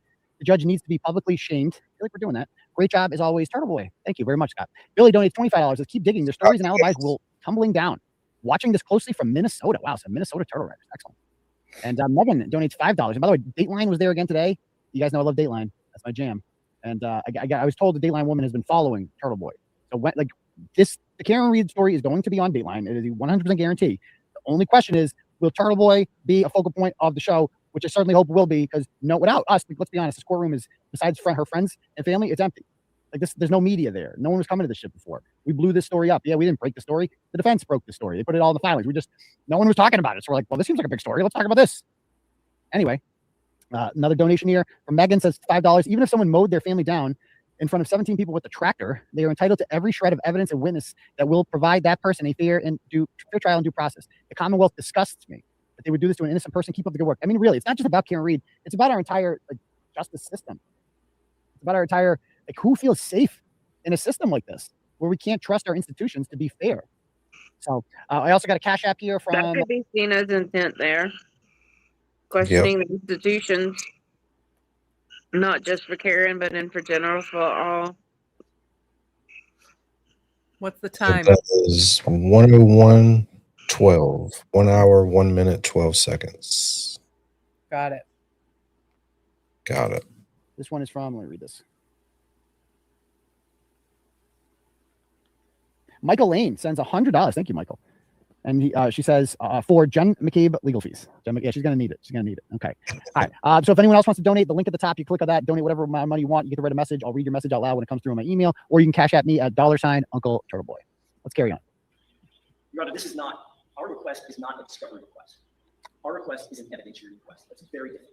We are not asking for discovery through the process of seeking Mr. Albert's phone or the phone records associated with Ms. McCabe. We're asking for evidence. Evidence that's material, evidence that's relevant, evidence that's salient to a third-party culpability defense. We've already made a good faith showing exists in this case, and this court has already ruled is a relevant and material defense. With the dog thing. We ask that the court issue the summonses under Rule 17 for both Mr. Albert's phone and the associated data therewith, as well as Jennifer McCabe's cell phone records and the associated data therewith. All right, thank you very much. Mr. Lally, I'll hear from you, but am I also going to hear from Mr. Albert's lawyer, and am I going to hear from Ms. McCabe's lawyer as well? We'll call on you afterwards. I'm going to hear from Mr. Lally first. This is good. Watch this. Thank you, Your Honor. Your Honor, the Commonwealth requested. I'm sorry to interrupt. If Mr. Lally or if the court could gently ask Mr. Lally to address the court from the podium. Oh, sure. Can you go over there? It's my turn. No, absolutely. I'm going to ask you to keep your voice up so I can hear you over here from him, please. I mean, the way they have this set up, I'm glad he did that. It's ridiculous. But Your Honor, the Commonwealth requests that the defendant's Rule 17 motion be denied. This isn't a situation where the Commonwealth is afraid of evidence being produced. Yeah, it's like, look at this. Like, who does this guy think he is? Chester A. Arthur? What is going on there, pal? Bullshit anyway. With the He had a lamb lot chops. more hair back then. Who does he think he is? He really Well, did. look at this. Oh, are we crapping out here? Hold on. Is this working okay? Did I freeze? Oh, no, we're moving. All right. Anyway, let's go back. I just got distracted by the lamb chop. Did it freeze? I know who's doing this, and you're not my friend anymore.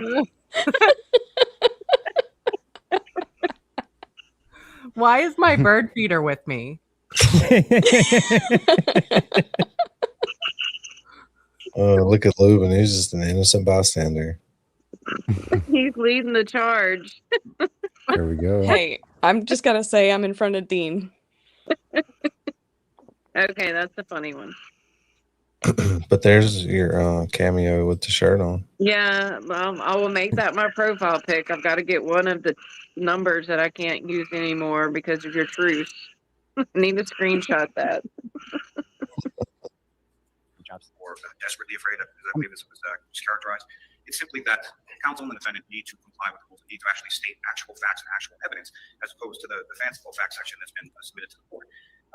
This case does not, as counsel suggests or states pretty plainly, hinge solely upon the testimony of Ms. McCabe.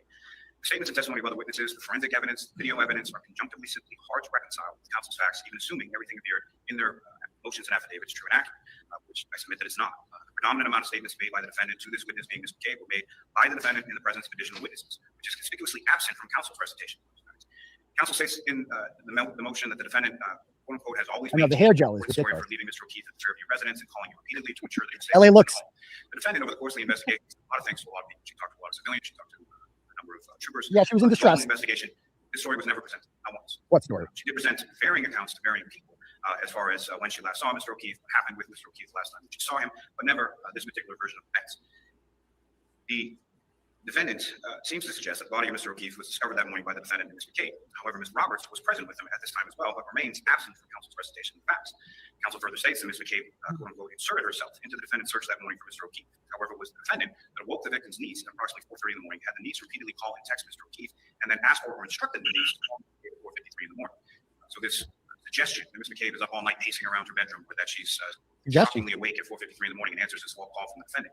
She answers the call from the victim's niece, and then the victim's niece. Wait, see how he changes there? He changes his thought process mid sentence, mid statement. Did we freeze? He says this defense is from the defense that she's just up all night pacing, and then she got a call from her. No. She got a call from the niece, not from Karen herself. What does that have to do with anything? The question, dumbass, that any normal person asks right now is, why the fuck was she awake at 4:53? Who the hell is awake at 4:53 after a night of drinking? She was pacing around according to her Apple Health shit because she's nervous as shit. She's awake. It says it. This idea that she was pacing around can't possibly be true because actually it was the niece that called, not Karen Reed. What the fuck does one thing have to do with the other, dumbass? Like, what? He's like basically saying, well, this can't be true because this completely other irrelevant thing isn't true. What? I mean, this is all they have. And a competent judge, stop saying this. Just like, wait a minute. Can we clarify what you're talking about there, Sonny boy? But no, it's like, I use this comparison. It's like watching a mother watching her kid play the piano at a recital. There's the right song. Gotcha. Busted. Knowing he hasn't practiced them. She's just like giving him leeway. Okay, you'll do better. Or the kid that, like, the loser kid on the softball team, baseball team that can't get a hit, so they just keep pitching it to him. They just keep throwing it to him. Eventually he's gonna get a hit, and then you let him run around the bases, and then he scores, and everybody goes, "Yay, Adam, have some more hair gel." And the lamb chops look great. You look like a real man. Don't let anyone tell you it's not a good look, Adam. You look great. You look great. At the instruction of the defendant, puts the defendant on the phone, and that is how Baby shark hair. How this issue begins. The defendant initially tells Ms. McCabe that she last saw the victim at the waterfall. When she's then subsequently informed by Ms. McCabe that she had seen, Ms. McCabe had seen Mr. O'Keefe and the defendant leaving the waterfall together, and further seen the defendant's vehicle in front of the residence on Fairview, the defendant then indicates that she left Mr. O'Keefe on Fairview after they got into an argument. These aren't just statements that Ms. McCabe testified to. These are statements that the niece overheard while Ms. Reed was talking to Ms. McCabe on the phone. She provided an interview, due to her age, and indicated and corroborated those statements Ms. McCabe attributed to the defendant. The delay that counsel appears in the motion that Ms. McCabe caused in Ms. Reed's frantic search of trying to get to the residence on Fairview. The evidence demonstrates from Mr. O'Keefe's ring video that the defendant left Mr. O'Keefe's driveway approximately 5:08 in the morning from the ring.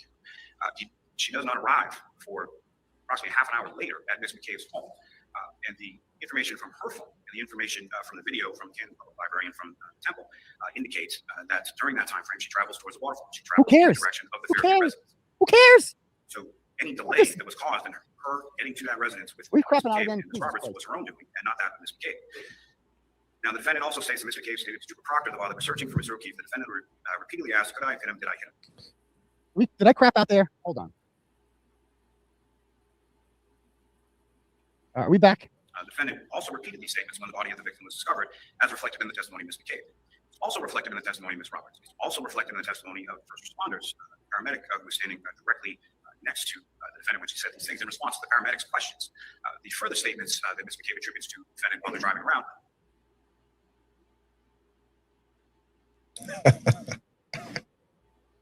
Timestamp for Connor's technical difficulties video 1:10. 1 minute. 1 hour, 10 minutes, 54 seconds. There you go. Classic. Classic Turtleboy right there. Mm-hmm.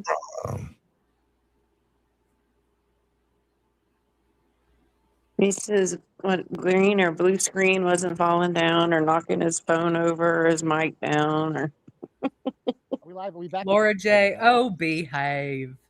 Sorry, like my computer's being a full computer thing. We're back. Okay, cool. Let's get to carry on. Back to Mr. O'Keefe's house.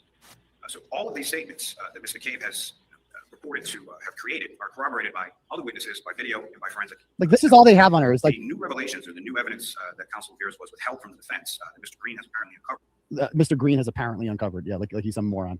Not smarter than you, Lunchbox. This is their entire argument and their like entire body of evidence is like from her statements.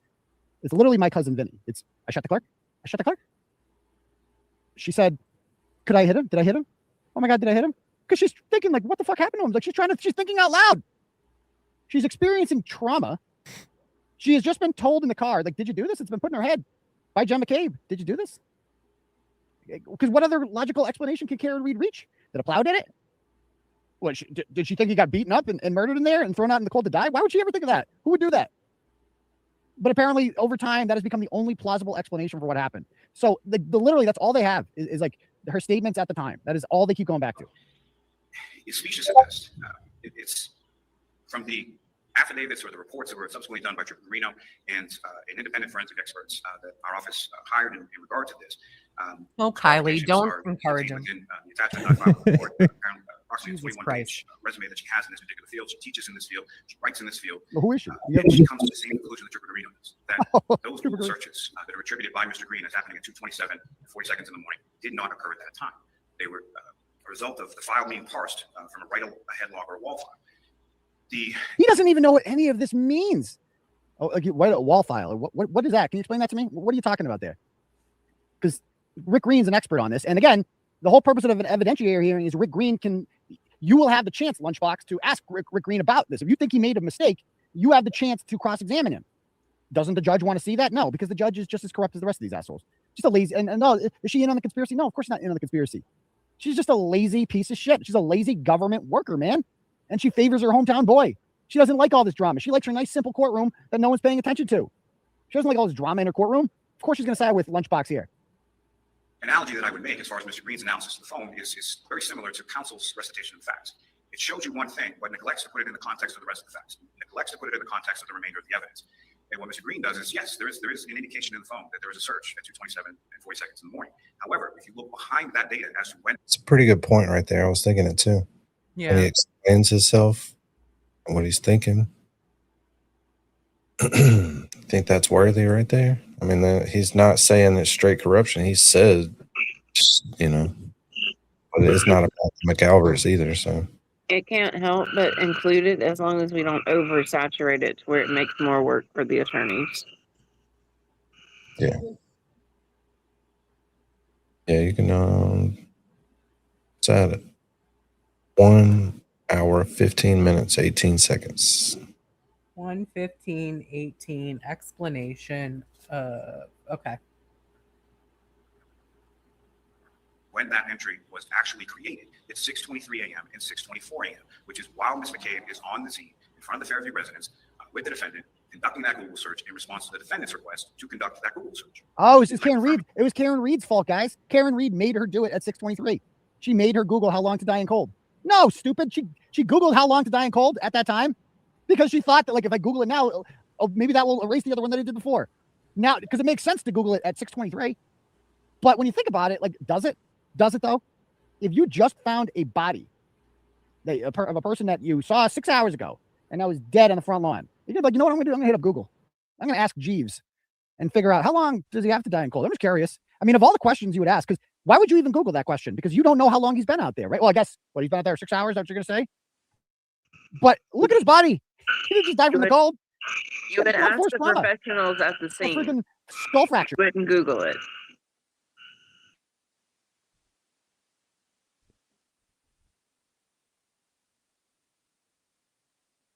You're muted. I muted after I said it. No, not you, Danny. No, Danny. Yeah, I said I couldn't understand you because the frogs were too loud. Dang it, She is the frog. I want to make that clear. She is the frog. It's not frogs outside. It happens when she talks. Yeah, you got to defrog us because them babies are loud. Once you smoke that cigarette. Now I'm showing you. I'm not talking.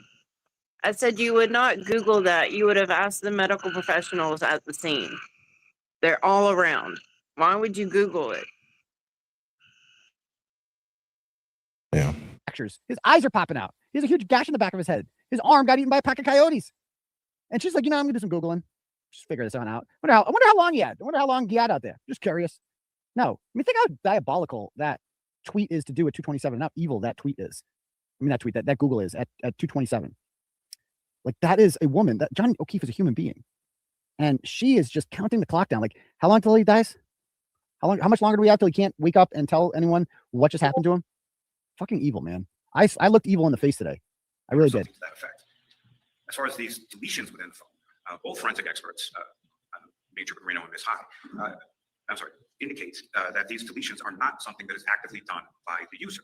So to simply say, oh, this information was deleted from the phone is not an indication that Ms. McCabe deleted that information. Oh, who else? Something that happens. As data is stored, as data is set aside. Oh, just deletes itself. Such things as this wall file. It just deletes itself. There is a search at 2:27 and 40 seconds in the morning. It's in relation to ozone basketball. Oh. McCabe also testified. Ozone basketball. Before going to the waterfall, her and her husband had gone to one of her daughter's high school basketball games. Yep.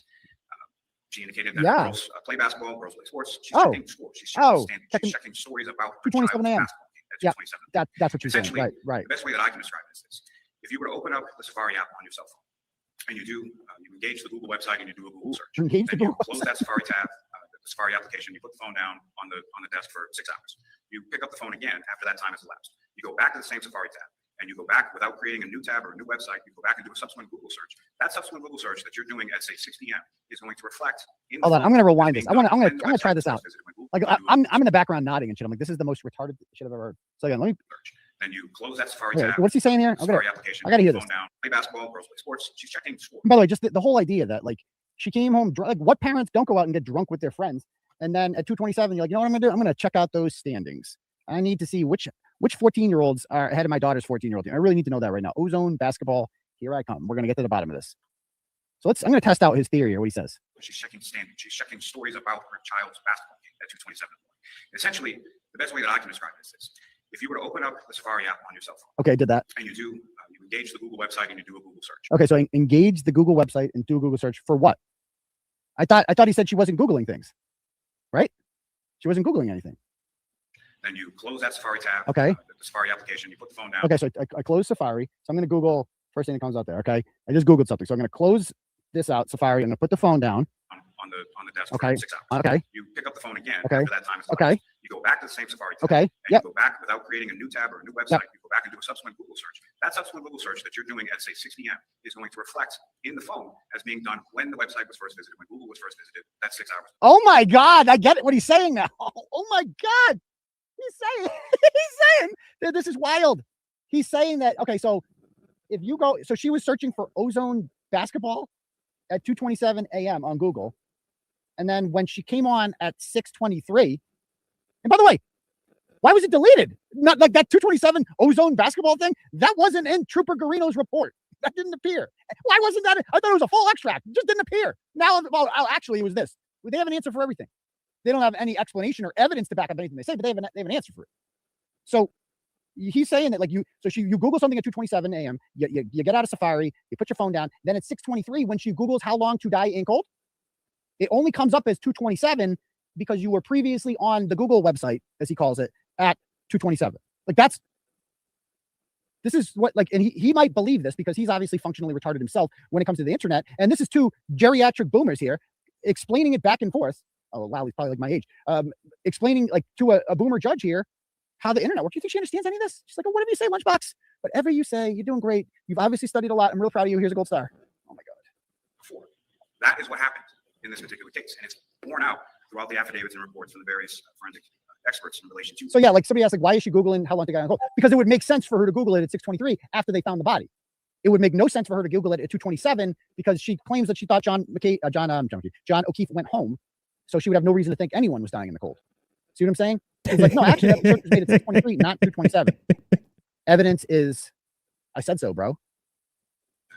Now, as far as the phone calls to the Alberts. Okay, what about the phone calls to the Alberts? Let's talk about this. Phone calls reflected in the phone. Yeah, let's talk no about this. deletion of Mr. Brian Albert's contact information from within the phone. It's still in the phone. That's not the phone when Trooper Garino did the. That's not what they're alleging, dumbass. They're alleging that they deleted a screenshot.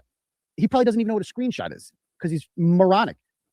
They're alleging that she took a screenshot of Brian Albert's phone, which you only do that if you're going to send that to someone else because they need Brian Albert's contact information. So there's that. Danny, we found out in Microdot's video that she deleted that within either 2 or 4 minutes after Proctor called her back that day on the way to Dighton. Is that a timestamp?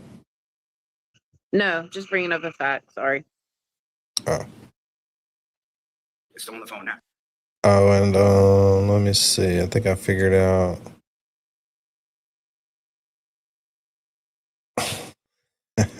Figured out who has the frogs.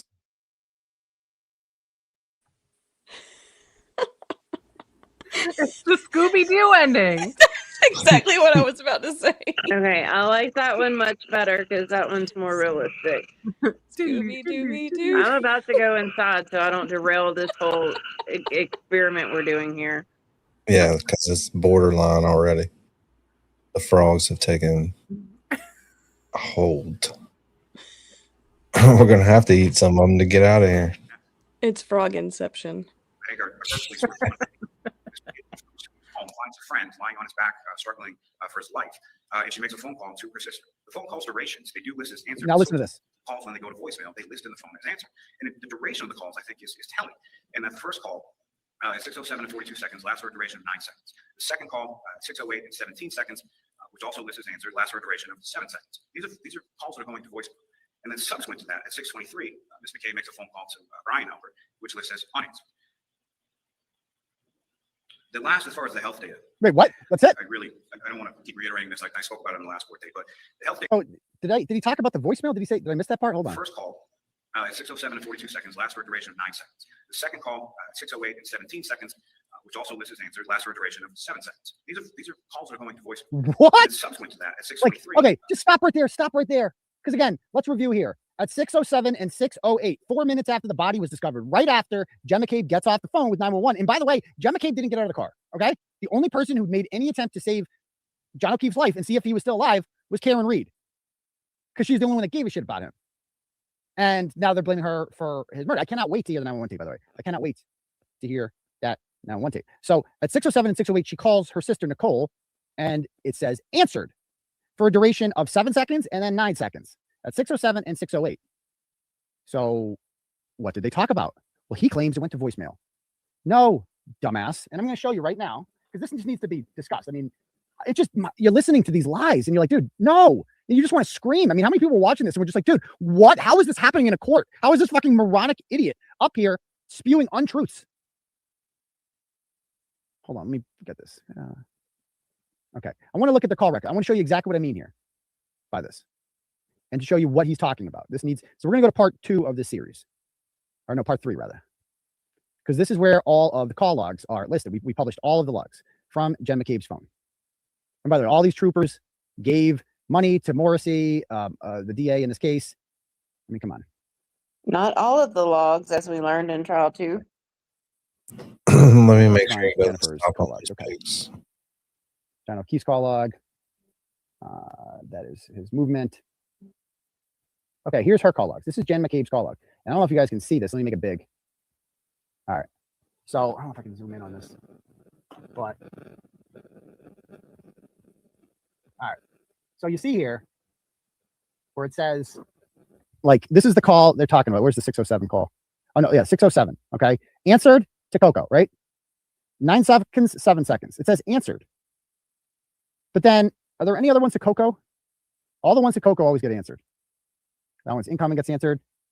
This one's outgoing, gets answered for 5 seconds. What about this one? None of the, okay. What about the missed one or not answered? Like, so how do you explain this one, right?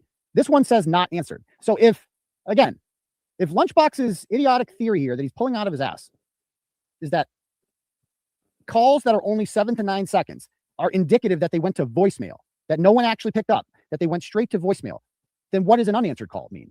Like, what is it? How wouldn't that mean? Like, so there would be no one, like, literally not one of these calls, there would be no category for unanswered, because when it goes to voicemail, it still comes up as answered, according to him. According to him, if it's a 7 to 9 second call, that means it went to voicemail, which doesn't even make any sense because most voice recordings on voicemails are longer than 7 to 9 seconds. What do you think about that? Seems like in a few instances, his intent is to get the truth out when somebody's lying, like showing the receipts and saying, "Well, that can't be right." I don't know. So To me, that's like the majority of the videos, though. I think they're trying to specifically get more of what he's saying, or to me, that's a little bit too broad based off of so much of the content of his videos. For the first time in history, vagina has been overruled. And then people leave them as I like, don't want what? to say that. Dude, you have to be technologically illiterate to think there is any credence to that ridiculous statement. And like you said, there's rejected too. Like, there are other categories on there that would lead you to believe that, like, a voicemail, if it went to voicemail, it would not register as answered. And more importantly, like, what evidence do you have to back up what you're saying right now, Lally? He's literally just saying bullshit. And the judge is just like, sure, whatever. We don't need to figure this one out. Sure, the two competing ideas are exact opposites, so only one of them can possibly be true. But yeah, we don't need to figure that out. We don't need an evidentiary hearing, because I believe you, Adam. You have nice hair gel there. We love the lamb chops. The lamb chops play. Good job. McCabe makes a phone call to Brian Albert, which lists as unanswered. The last unanswered the thing. What? I don't want to keep reiterating this. I spoke about it in the last court date, but the health data from Mr. O'Keefe's phone has him taking 133 steps at 8:08 in the morning, 68 steps at 8:25 in the morning. Oh, this is the 87 steps at 7:57 in the morning, 81 steps at 11:06 in the morning, 109 steps at 11:18 in the morning, and then 46 steps at 11:56. The issue with that, as far as being able to he was dead. any of that He was dead. anything whatsoever, Wow. is that Mr. O'Keefe was pronounced deceased at the Samaritan Hospital at 7:50 in the morning. Oh my goodness, guys, he cracked the case. Guys, they thought they could outfool Adam Lally, but he's too much of a fox. They thought they could outsmart him. But wait a minute, the phone moved at 8:12? Wait a minute. He was dead. So how can the phone move? Oh, checkmate, motherfucker. Checkmate. Alan Jackson, you didn't think that one. Or here's an idea. Somebody had the phone in their pocket. Like, Michael Proctor or some shit. Because John O'Keefe's phone was confiscated. We have all the data from it. Like, of course, the phone didn't move from 12:30 till 6 a.m. And then it starts moving again right when people find him. Right. Because you know what they did with that phone, by the way? They kicked the shit out of him inside. And they're like, what should we do? And the first thing they thought of was, get that fucking phone out of here. It's a lot easier to get rid of a phone than it is a body. We don't want him. They can track that shit. We can explain the phone being in here for 5 minutes and say it's some sort of mistake. We can't explain the phone being in here for 5 hours. Get the phone out of here. Throw the phone where she was fucking parked over there before. Just throw the phone over there. And then we'll throw the body on it later. We can't throw the body on it right now. There's too many fucking people out right now. It's only 12:30. There's still people here. We'll clear the house out, get rid of all the youngins, and then we'll throw the fucking phone on top of the body. That's what, it's not brain surgery here. This isn't like some crazy conspiracy. It's the most logical explanation. Literally the most logical. It's a fuck of a lot more logical than Karen Reed did a 3-point turn. She 3-point turned him to death. Come on. Jesus Christ. All right, let's play some more. So all of these steps, all of these feet, all these things that he is traveling are after he has passed. He cracked the case. Furthermore, as far as the 3 floors going up and down within the house, yeah, let's talk about Mr. that. Carino's report, he details as far as looking a little bit deeper, a Oh. little bit more than just, the phone or the health data indicates that he went up or down 3 flights of stairs. What it also indicates from Mr. O'Keefe's phone from the GPS information is that he did a Waze search because he had never been to 34 Fairview Road before. He does a Waze search to try to locate. Now that GPS information from his phone has at the same time that he's going up and down 3 flights of stairs, he's more than a half mile away from the residence at that particular time. So pause right there. So their whole thing is like, well, so then how do you explain the ascending and descending thing? Basically, he's saying here is like Apple health data is bullshit. Like, I'm smarter than Apple. Apple thought they had a good product to track you and shit, but no. Look at the hair. Have you seen my hair? I'm way smarter than Apple.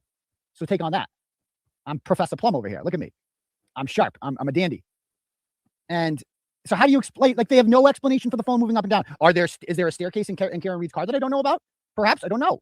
Oh, but he did a Waze search. Actually, Adam, what time did he do the Waze search? Because we mapped out and we drove the whole ride home. We did our own research on this. They left the bar at 12:14. It is exactly a 7-minute ride in the snow. You could probably get there in 5 minutes if you live there and you know where the fuck you're going. It's not snowing, but 7 or 8 minutes it would take in the snow. We got the 12:18 at the temple, perfectly aligning with where they were. And then we got at 12:20, that's when he did the Waze search. He did the Waze search at 12:20.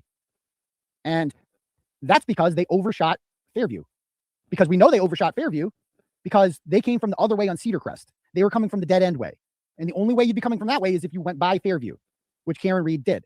And so they go by and they're like, wait, where the fuck are we? John does his Waze search, 31 Fairview. Oh, it's fucking 200 meters that way. Let's go. And then they go. It literally perfectly aligns. The 12:20 Waze search, he can be in the house by 12:21. According to Karen Reed, she drops him off right at the driveway and he runs into the house because it's fucking freezing out and he's wearing a long sleeve shirt. So of course he's going to make a beeline for that front door. Of course he is, because he doesn't want to fucking freeze to death. And so he runs into the house and he gets there. And that's what leads me to believe that this was not something that just happened. I believe this was an ambush. I believe Jennifer McCabe set him up for this, and that he was lured into the basement when he got there. And Brian Albert and Colin Albert were waiting in wait for him. I think that's the most logical explanation based on what we know. The Waze data would still make sense then, and the up and down of the floors would also make sense. Both can be true. What Lally is saying here is that one negates the other. That he did a Waze search, therefore he couldn't have been in the house. No, you can't. You can do both. You did the Waze search at 12:20. You can be in the house by 12:21, moving up and down the stairs by 12:24. It's not that hard. So are they trying to It's really include not that fucking hard to his figure out. theories as witness intimidation? I don't know how you would do that. Yeah. Because that's all this sounds like to me. Well, yeah. I think most of it is his They have- theory, They obviously. have quoted a lot of his theories in the links in their affidavits when he says, Right. I think or I believe this. So I don't think they're going to have much of a case on those.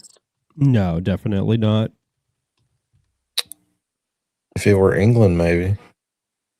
That's a fair point. If it was England, maybe.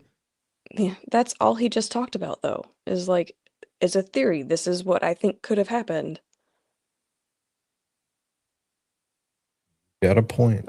Sure. I mean, other than that, like, I really don't see how any of this is actual witness intimidation. Like, he's not saying they did something and he wants them to change their testimony, or none of it makes sense to me anyway. But I mean, he made a point on the Bus Stop Live, I guess it was yesterday. No, this morning's was very messed up, but it was a recent one where he said none of this has occurred face to face with any of these people except for the Billerica lacrosse game. Because Chris isn't suing him, and he's been face to face with Chris both at D&E and at select board meetings. Yeah. But other than that, the only people he's come face to face with are Jen and Matt. Of the people who are suing him, he's never been face to face with Colin or Brian. Yeah, or Higgins. Technically, he was in a car driving by, but that was after the frame that they're accusing him of. Danny, is it just me or does it not sound right with Lawleen talking and there's no frogs? No, y'all deserve this. It just doesn't. It's just not doing it for me now. Danny sent her inside though, so I don't know. Yeah, she went inside, dude. The frogs are all piled up at the door now trying to get in. They're like knocking. They're like, we want to talk to Danny.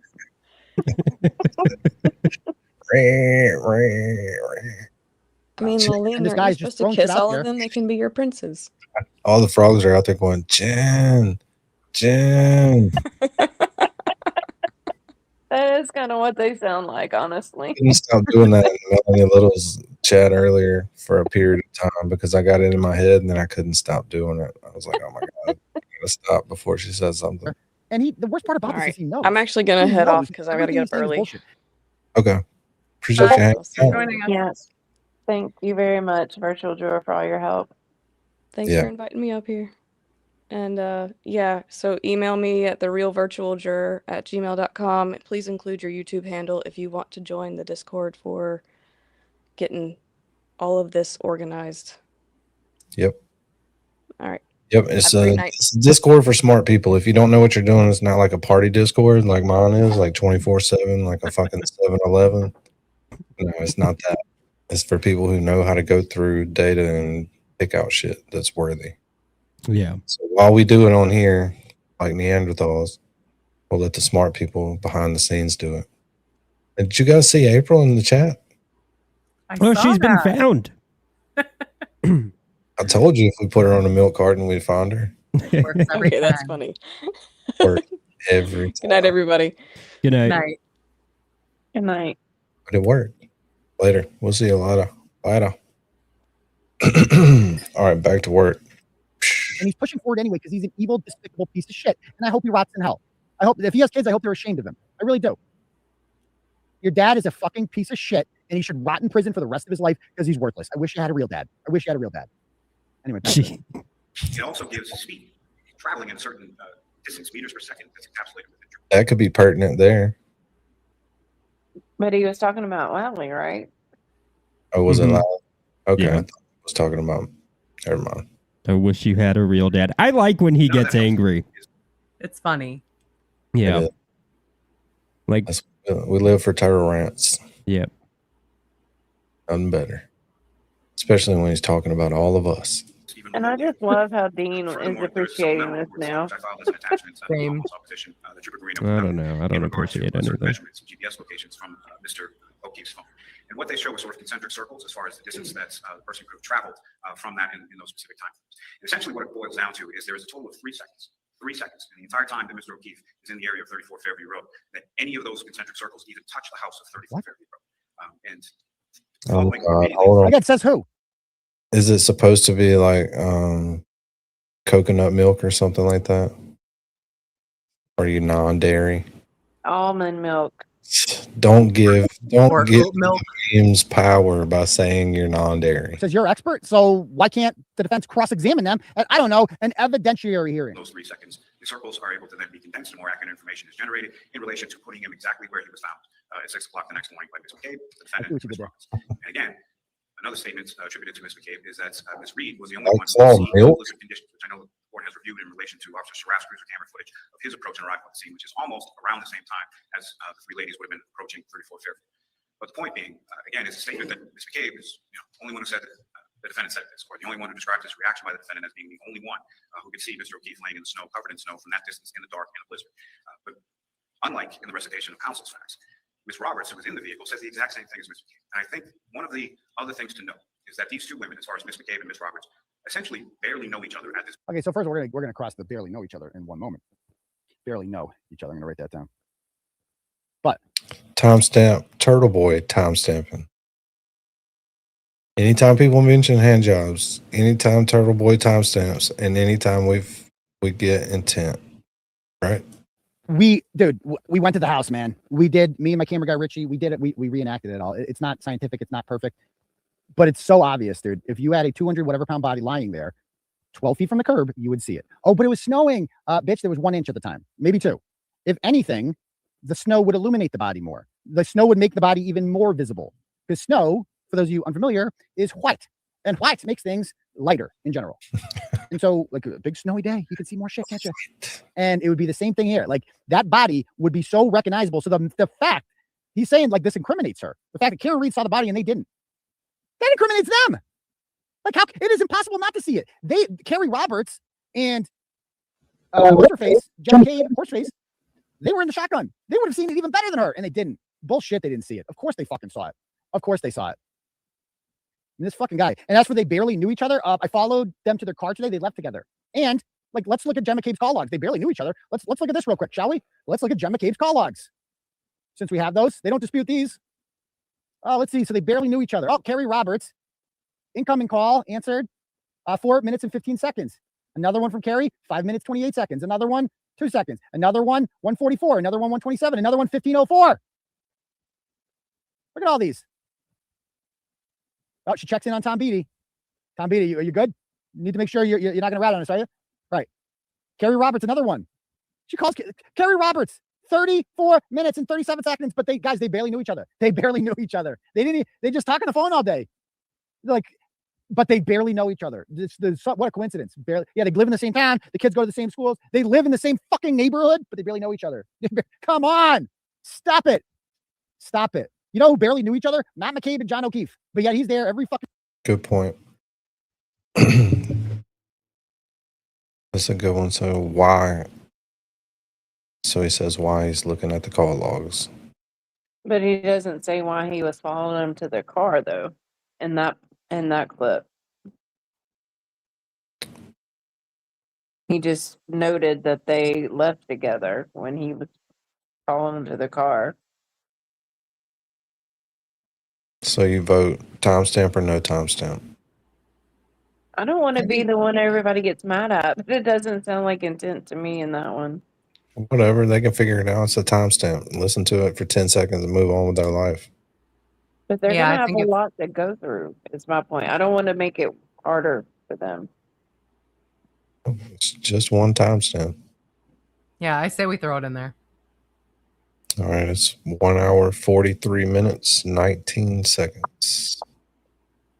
May actually been back 10 seconds, so do 10 seconds. Okay. Fucking with that piece of shit. We're going to get to him. That fat fuck. God, I know he was such a fat ass. Oh my God. So how they are related to this case and how they are related to Mr. O'Keefe is Mr. O'Keefe cared for his niece and his nephew. Now, Ms. Roberts has a son around the same age as Mr. O'Keefe's nephew. They both Ms. Roberts. Oh yeah, she exploited him. Braintree knew each other in that regard. Now, Ms. McCabe has a daughter and lived in the general vicinity initially where Mr. O'Keefe lived when he took over care of those children. And his niece is around the same age as one of Ms. McCabe's daughters. Different ages, different genders, different kids. They barely knew each other before this day. And now they're sort of inextricably linked going forward based on their shared experience of being called and told different stories by the defendant on this particular day and taking on this ride along to discover Mr. O'Keefe's book. What I would say, Your Honor, is the revelations from the forensic expert from Mr. Green, which is the only thing even closely approximating new information prior to the 17 motion was denied in relation to this. Their speeches have missed. None of that information based on the further, it's similar to the arguments that are made in relation to the facts by counsel. If you take one piece of evidence, you divorce it from context, and you don't provide any sort of you're good contextualization of what that means within the whole of some of its parts. And the same thing is being done as far as the affidavit from the forensic expert is taking this thing and saying, oh, well, there's a search and it's deleted. But if you look at the search, look at what deleted means. It doesn't mean what counsel says it means. It doesn't mean what counsel purports it to be. For those reasons, I would ask that the motion be denied. You didn't even have to ask, buddy. She already denied it. Here from Mr. Albert's counsel person. I'm going to let you speak again, Mr. Chancellor. Oh, thank you. I flew all the way out here. Thanks for letting me speak. Now this guy, preppy boy here. So you've heard for 40-something minutes different recitations of facts. I want to focus for a moment from the Rule 17 just on my client. I'm going to skip this part. Oh. The issue is that under the provisions of our law and the case law, they can't just say it's relevant to their case, snap their fingers, and then go into the personal effects of a third-party innocent person who's related to the case only because they're a witness. But that's the argument that they're making. The only connection between what they're suggesting and my client's phone is an unanswered phone call. Unanswered. That's 623. Counsel made the suggestion that I said earlier that there's never any indication or no record of a phone call. Like, there's also the matter of the dead body on his yard. Just saying. That's not what I said in my. And the fact that, like, can we just talk about how he didn't come outside? Like, as soon as I heard that, I knew something was up. I'm like, they didn't come outside?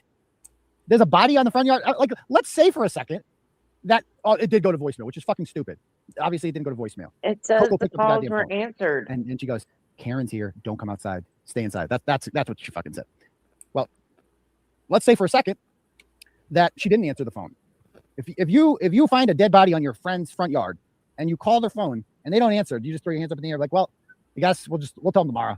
No, you're gonna bang on the fucking door until they answer and say, come outside. There's a fucking body in your yard.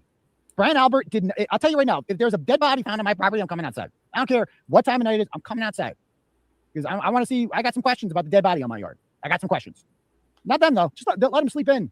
Mother's Day weekend. Just let them sleep in. You earned it, Coco. We don't want to wake you up. Enjoy your beauty sleep. Proposition. I said there's no indication of a conversation because there's zero grand jury testimony about it. There's zero forensic evidence about it. There is no. Just in case she disappears again. Milk flavored White Claw. Ew. 5% alcohol, baby. 100 Call a calories. White Russian. Gluten free. Like April's had at least 6 of them. It's the Big Lebowski. Yeah, she's enjoyed at least 6 of those babies. Not just for cats anymore. Real milk flavor, zero dignity. Stupid decisions, crisp finish. Sparkling water. Oh my God. That's so gross.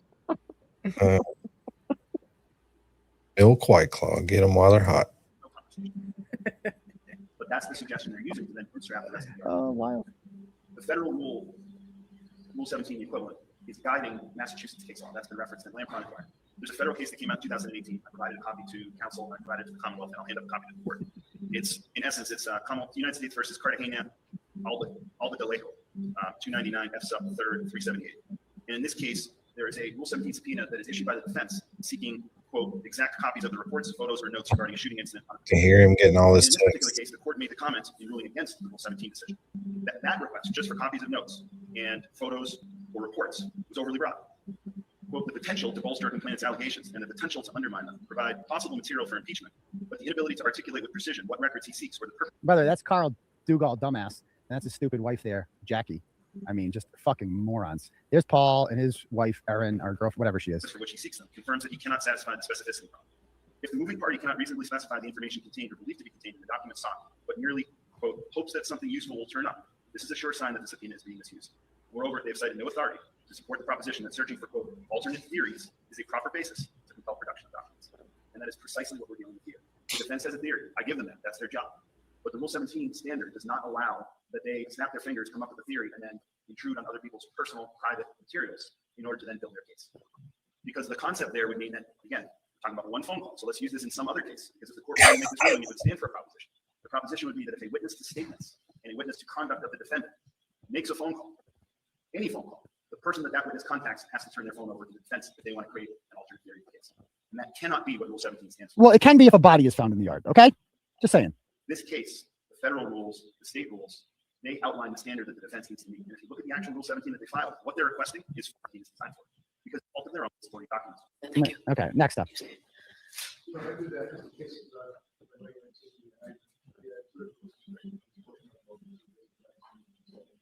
right, thank you very much. All right, Mr. Jackson, so go ahead and I'll hear you. Yeah, go ahead, Jackson. Thank you, Your Honor. With regard to the Commonwealth's argument, taking those in order, to reuse the same word that's been used and probably beaten to a pulp today, talk about it. Let me read a turtle chat here we got from Maddie. Maddie sends $5, says, if Lunchbox was actually looking for the truth, would he want to hear this evidence? Would he want to hear this evidence himself? This shit stinks to high heavens. Fuck the Alberts and McCabe's. Maddie from L-Town. You're absolutely right about that. We also got a Cash App here from Claire McKenna. Sends $10. Says, at the very least, you'll be on a jury questionnaire. That's true. Have you ever read? What? That if the state wanted the truth, they would want the full evidence. That's intent. Mark it. 1 hour, 51 minutes, 47 seconds. Well, I think, okay, so for these timestamps, not going to lie, I think we got to go back like 20 seconds from when we're marking them, just because these are like, the timestamps we're getting are like right after. Yeah, I told her on the last one to go back 10 seconds. Yeah. Probably So what was this one? Yeah, same, probably 10, 15 seconds. What's the timestamp? 151, 47. Okay. They would just be wanting the truth that the state would want the truth as well. I thought that was his microphone. That's one of y'all's. Turtleboy before. Again, if anyone else would like to donate to the Turtleboy Journalism Fund, you can click at the link at the top. For Turtle Chat, you can donate whatever amount of money you want, and I will read your donation out loud to the class. When you do that, because you get to write a message with it, I'll get the message in my email, I'll read it out loud, or you can cash at me $, Uncle Turtleboy. Okay, back to this. Regurgitation of the same tired, factually incorrect theory. That's exactly what you heard today, was exactly what Mr. Lally has been reciting. He literally read it from a paper that he's clearly had for some time. It's the exact recitation of the same facts that he's used over and over and over, and they are factually incorrect. He indicates none of the facts that we've cited in our moving papers are supported by any evidence. That's absolutely incorrect. That's absolutely incorrect. For instance, Jennifer McCabe. He said Jennifer McCabe was not up all night. There's no evidence whatsoever that Jennifer McCabe was up all night, except for her Apple Health data, which shows that she was up all night. We didn't make that data up. That data came right from a cell phone. It's just amazing. Extraction that was conducted in no small part by their own expert, and then reconducted by our own expert. How about the fact that she was actually on the phone searching? I mean, it's just like that says it all right there. It's like, so what, the Apple Health data is just not good because the Apple Health data says she was up, but Adam says she's not. Okay. Anyway, some more. The Safari data establishes that not only was she up all night, but that the phone and Safari was being manipulated during those times at 2 o'clock, 3 o'clock in the morning. These are unassailable facts, unassailable data, directly from the Celebrite extraction. These aren't, as Mr. Lally likes to say, fanciful facts. He's got that written down somewhere, obviously. He said that just about every hearing. There's nothing fanciful about any of the facts that we submitted. And by the way, this comment about they'll crush him at trial, but if it gets to trial, that in and of itself is a loss. Like I said, we want to avoid that. And clearly, like, I'm going to be perfectly honest, this is going to go to trial unless the feds indict, because that will end it. Like if the feds announce, and if the feds announce an indictment, guys, you saw how thorough their indictment was with Monica Cannon-Grant. That took months to put together. And it was long as shit. How many pages was that indictment? Long ass indictment. And this is going to be hundreds of pages, this indictment, because it will be multi-layered. They are going to look into the district attorney's office. It's going to take a long time for them to do this. Rachel Rollins leaving is actually a very good thing, because Rachel Rollins isn't like a serious person. She's a serious cunt, but she's not a serious person. Like everything with her is personal. And that can also help and hurt you because it taints the evidence, and you just don't want that. You want a professional in there. And Joshua Levy has been running the show the whole time, and he now is in charge. He replaced her as United States Attorney. He's a lot more serious of a person than Rachel Rollins is. He's the guy that objected to a lot of the things that she was trying to do. So we don't want it to get to trial because that's expensive, and it's anxiety provoking too. Like we know that she's not going to. Definitely a timestamp, because they say that he doesn't want it to get to trial in one of his other things, but here he's given reasons why. Yeah, so I would probably write that one down as like 1 minute. I mean, an hour 40 and 41. No, I'm sorry, an hour 55 and 25. 155 25. Okay. Got it. Reasons why not wanting to go to trial.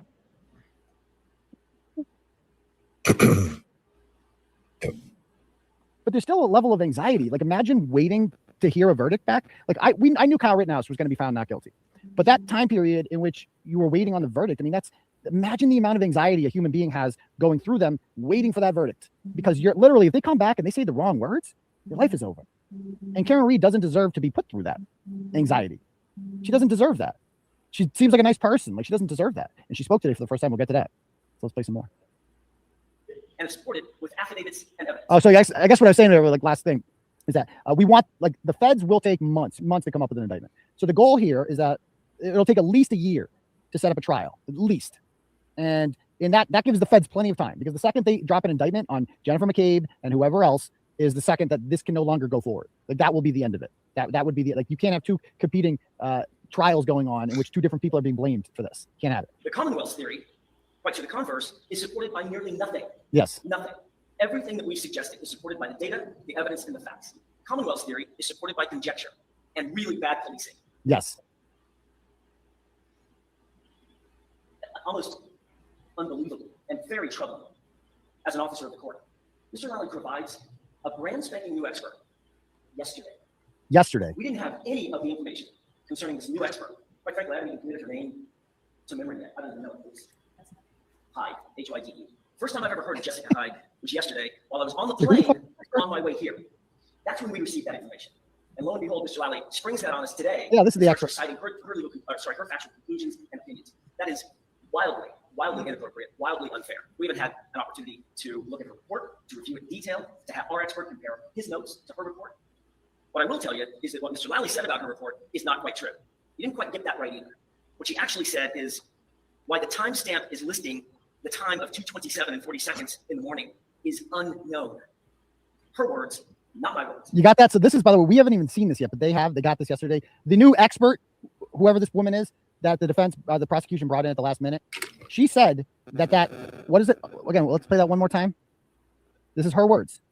Stamp is listing the time of 2:27 and 40 seconds in the morning is unknown. Her words, not my words. That's what she said about the timestamp. Not right either. What she actually said is why the timestamp is listing the time of 2:27 and 40 seconds in the morning is unknown. So their expert who's refuting this 227 Google search for how long to die in cold, according to her, the reason that Rick Green came back saying that she Googled this at 227 is unknown. She's not disputing it. She's like, I don't know. Like that's her expert finding is, I don't know. I don't have an explanation for that.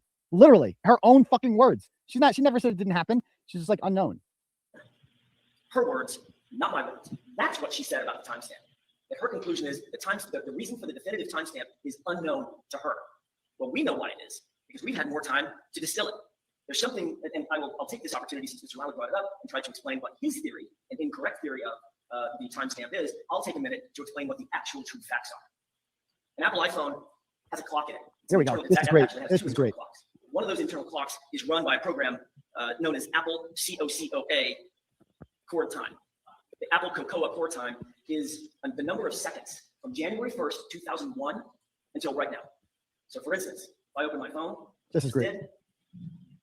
Apple Cocoa core timestamp just noted the exact moment that I just opened my phone. And it's noted from January 1st, 2001.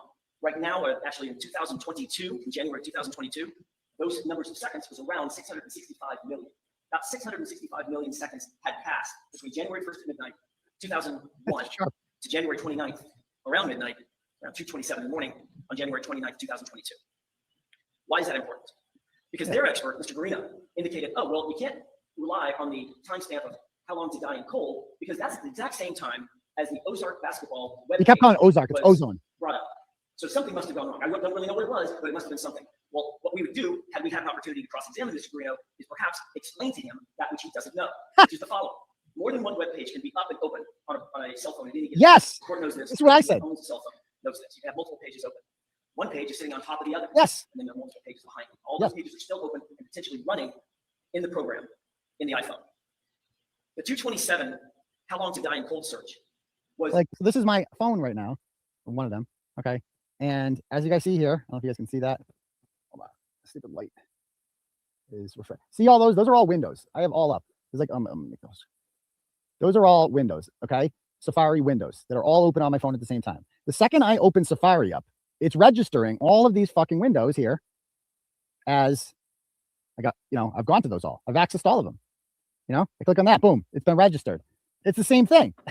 So if she's on Safari and she Googles how long to die in cold at 2:27, and then she X's out of that Safari window, then it's going to register whatever the next Safari window that she has open is, which is that she didn't close from the last. Because who closes all their Safari? Do you guys close all your Safari windows?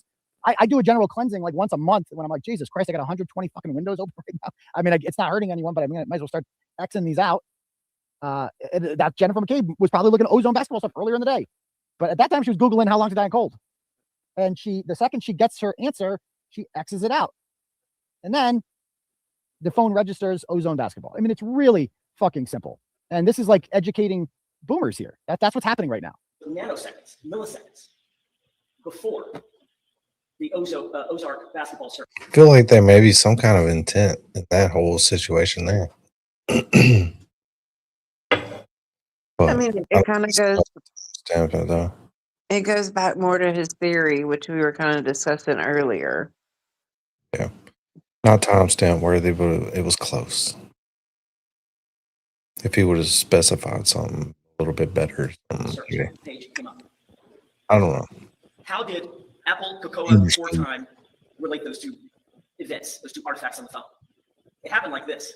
At some point, she used her thumbs. The Apple iPhone doesn't coordinate the timestamp for when she's using her thumbs. People type faster, people type slower. It coordinates when someone exits out of search. In other words, when you close that web page. She obviously Google searched how long to die in cold. We know that because we found the search.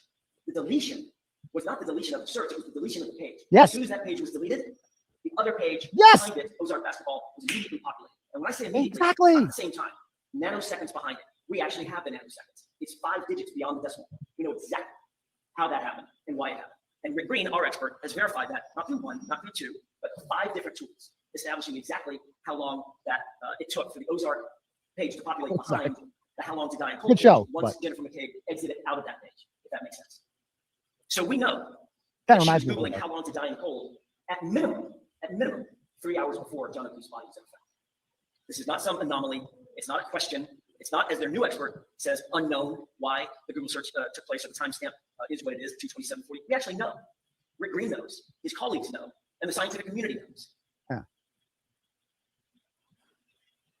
And let me comment on that. People like, I hope Jen is crapping her pants. You'll notice a lot. I'm looking over at Jen during this whole thing because I want to see her reactions to this. She is not the least bit rattled by this. She was smiling, looking at her friends that went and snitched on me and said, "Oh, you took a picture of us. You can't take any pictures on here."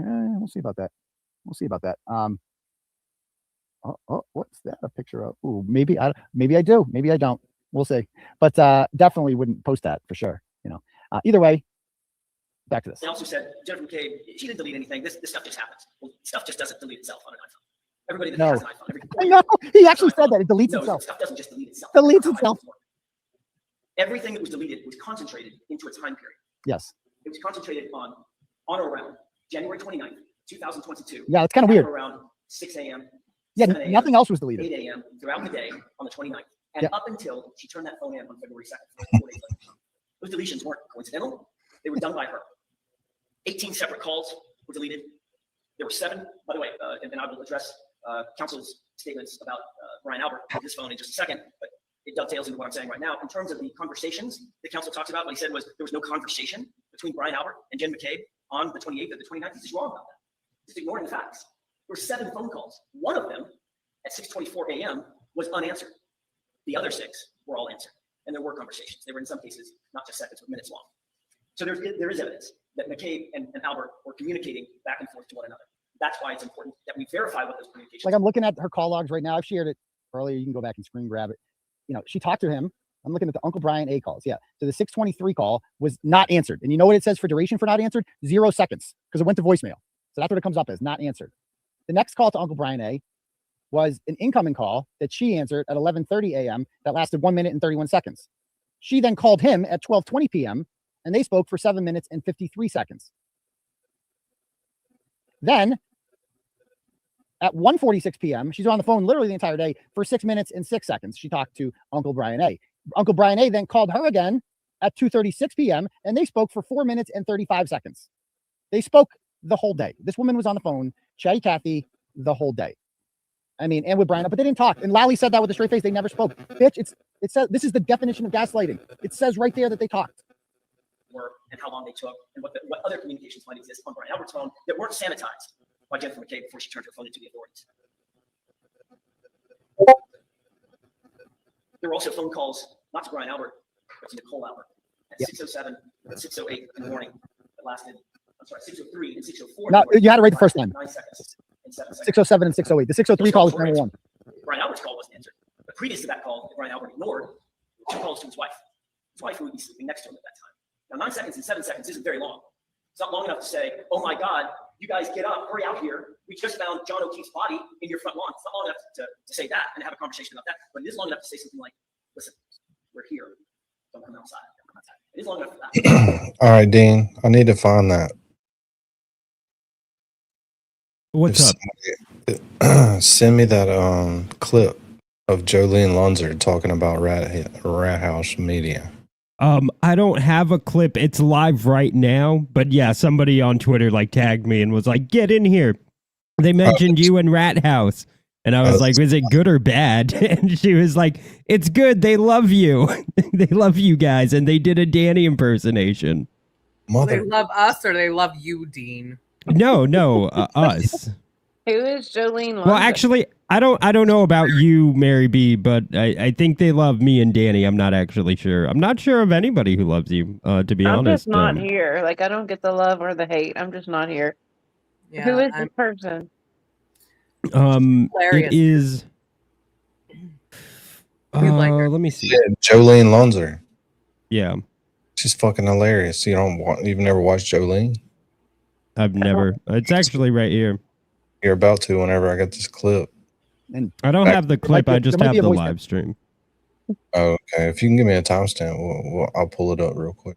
Oh, In that. fact, as we know, Back to work. Brian Albert, a sworn police officer, never came outdoors, even though the entire world of law enforcement and medical personnel. This guy's saying everything that we've been saying, no? Responding to his front yard where a dead body was. This guy knows what time it is. Never ever came outside. Interesting. Mr. Lowry talks about the 80 steps. He said this at the last hearing, and he said it again, reiterated it again at this hearing, in terms of John O'Keefe's Apple Health data, trying to throw sort of this murky explanation into the mix that the steps actually occurred after he was already pronounced dead. There are Here we obviously, go. This is great. his expert found him, our expert found him, there are data that suggest that steps were taken Yeah. with that phone after John O'Keefe Yeah. was pronounced dead. Whoa. Wait, but Lunchbox said Lunchbox already had his aha moment because he was dead. So explain to me, Mr. Fancy Pants California attorney, explain to me why the phone moved if he was dead. Obviously, that all your data is bullshit because it said his phone. How can a dead guy's phone move? Checkmate. Let's see what you got. What do you got to say about that, California boy? Those aren't incorrect data. That was incorrect policing. It was sloppy policing. Those aren't John O'Keefe steps. He was laying in a hospital on his way to a morgue. God rest his soul. Those were Michael Proctor's steps. Clearly stuck John O'Keefe's phone in his pocket. He started walking around. He Oh. didn't secure the phone properly, so the phone was still recording data. Oh, yeah. It doesn't know whose pocket it's in. Oh yeah, that's right. Because it's So a the phone. steps that were after John O'Keefe was dead doesn't mean the steps Oh. are incorrect. I mean, this dumbass actually said that. Oh well, he couldn't have been. He was dead. So how can the phone move? As if the phone can only move if it's in John O'Keefe's pocket.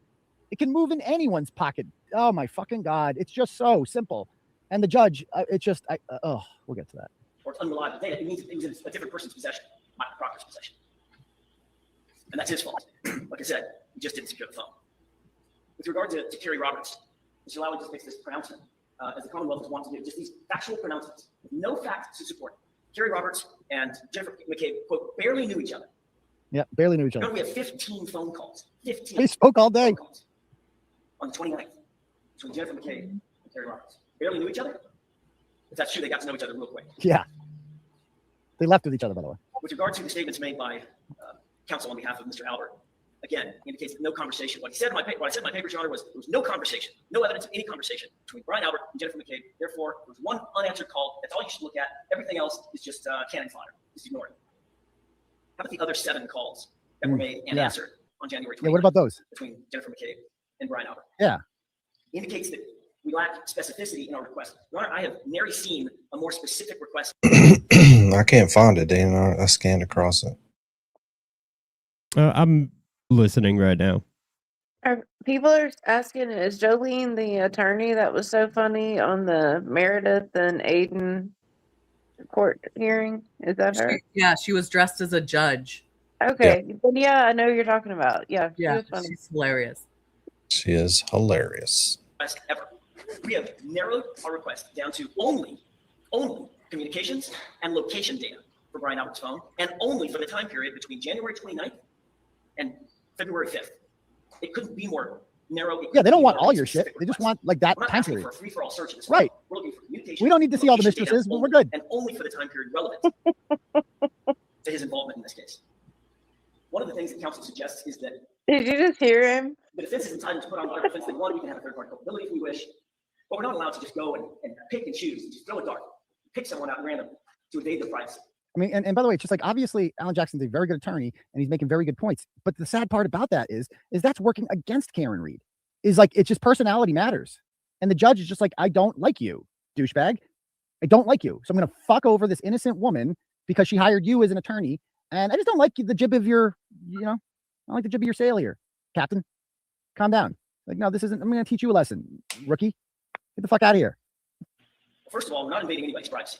We're defending it's a murder trial. Accused of murder. And we didn't just pick randomly. Brian McCabe is the owner of the home in front of on whose property a Boston police officer took his last breath. He was murdered. Cut of your jib. He lay That in was that it. front The yard. jib of your sail. Brian Albert's The house. cut of your jib. Brian Albert is the owner of that house, and he was one of the last people to see John O'Keefe alive. What's up, K. Literally John? with him just minutes before his death. Minutes before his death. He owns a home with 3 stories. We have evidence that just before his death, John O'Keefe took steps suggesting 3 stories, up or down. We don't know which. He owns a dog. We have specific evidence. Talk about specificity. Specific evidence from one of the country's leading pathologists indicating that John O'Keefe's arm was mauled by a dog. Brian Albert's dog was a 90-pound. I'll show. It's almost over. It's almost over. Brian Albert made sure to get rid of that dog in the months following John O'Keefe's death. The person that found the body along with my client, Jennifer McCabe, was frantically calling into the home within minutes of finding the body. Right. Notice she wasn't like, Ultimately being like, deleted is he alive? Why would she delete those calls? Why? itself further from the crime scene. The Albert family is also connected to, as we've gone into pretty specific detail, connected to the lead investigator of the case, Michael Proctor. Yeah. Your Honor, I'm bringing up these facts, which the court knows, but it bears repeating only because Mr. Lally and Mr. Higgins have suggested that we just pick somebody out of whole cloth. They met Mr. Henning to seek their information. That couldn't be further from the truth. Brian Albert is integrally involved in the death of John O'Keefe. He is implicated in the death of John O'Keefe. Jennifer McCabe is equally implicated in the death of John O'Keefe and the subsequent cover-up of that death. We are entitled to defend our client. It couldn't be more specific, our request. It couldn't be more narrowly tailored. And we couldn't need it more. It couldn't be more necessary for Karen Reed to defend herself. She's entitled to this information. Right. It's like she's constitutionally right. entitled to defend herself, and like, she's constitutionally entitled to this information. This can save her from prison. It's relevant. We've sought very narrow data. I was going to say, if we don't get these data, where's the evidence, folks? I can see him standing in front of a jury right now. Where's the evidence? Yes, exactly. Sounds to me like the defense is on this fanciful journey, trying to convince you of facts that they can't prove. We need to prove it. We have the ability to prove these facts. And that's why we're asking for these products, these things, and these records. That's a great point. It's just like, look at if we don't get these records, I can totally picture, we need Brian Albert's records because, or else he's just going to get in front of a jury and be like, well, you got no evidence that Brian Albert did any of this stuff. It's like, yeah, because you won't let us enter his phone into evidence. Duh. He's absolutely going to use that at trial. Of course, that's their plan. I would say that. Okay. Mr. Lilly, any brief response? Mr. Henning, any brief response? Is that one All right, pretty good? Thank you very much. And that says a lot right there. He's petitioning the court to do the right thing over bringing in the evidence of Brian's phone. Yeah, it's timestamped that one. 2 hours, 21 minutes, 4 seconds.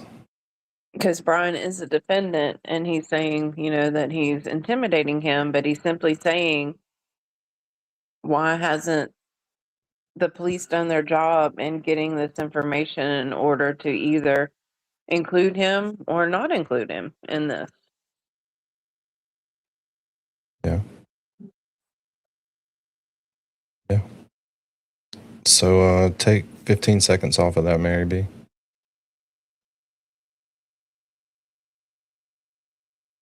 Just to make sure it goes back far enough. Did you see Larry Foreman's video today? No, I have not. He was going through and determining who was financing the McAlbert's fundraising, and he's determined it's Denise Galvin. Isn't that a sister? Yeah, the one who helped with the timeline. You'll have to watch it. It's pretty interesting. Where does her money come from? I think she just has it, but that she's helping them. Well, I mean, that makes sense. That does make sense. But that she doesn't have enough, obviously, to front everything, but she's helping with the fundraising as well. Yeah. All right, back to work. We need a next date. Listen to this. This is something in July. We're going to file further motions. Yeah, let's play some old school.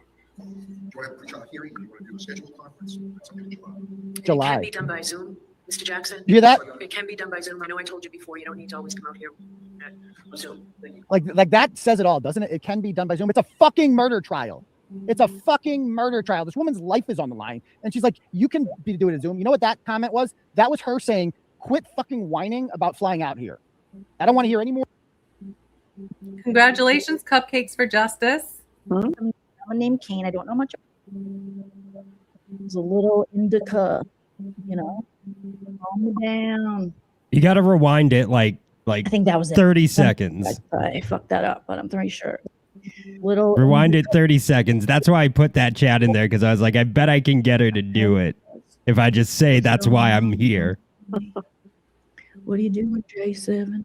No, you're what's going on? But Dan, Swamp State, he's like smoking. And he So is he still like? Is he still doubling, tripling I down? don't even remember the impression I did of Danny. I'm so but he was he was like smoking. And he has like a nice smoker voice, not like we follow this other lady. Well, follow is a strong term. Swamp Stacy, and she sounds like she's like she's like go ahead and pimp like she's always like that. Danny was kind of saying, he's like, ooh, he's like Southern. I'm like, hey guys, what's going on? I'm Danny. What are you doing, J7? No, you're welcome over here, but let's not disparage another content creator. What's going on? It was just very smooth, very chill. Like it's just like, oh, okay.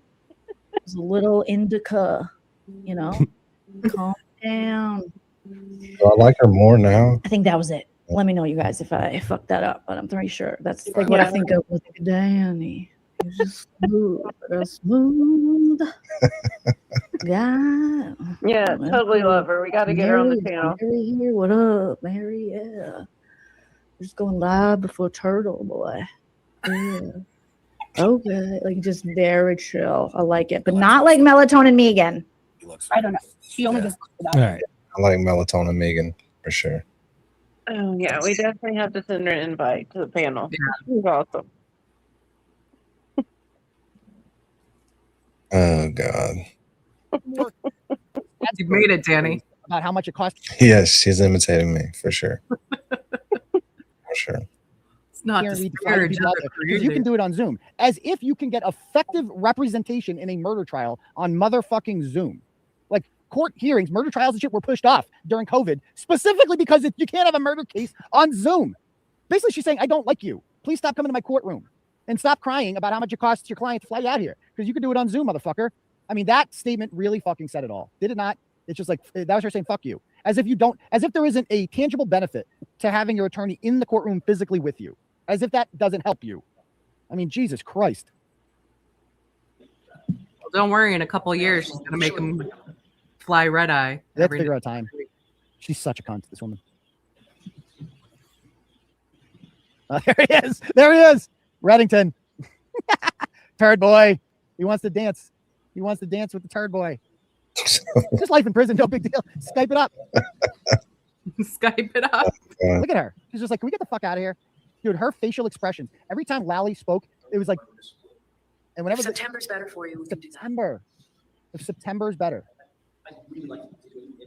Okay, so let's do it. Okay, so let's do like hurry the fuck up, she's saying.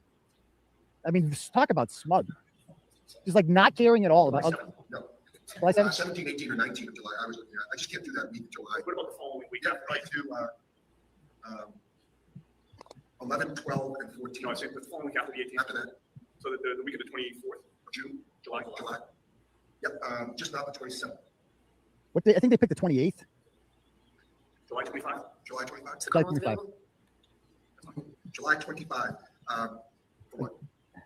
Scheduling conference or Pre-trial hearing. Pre-trial hearing. Pre-trial hearing. Pre-trial hearing, 7:25 and 2 p.m. All right, thank you very much. Boss face there from Karen. Do we see Gemma Cave there? Google, do we see her getting out? Hold on. Okay.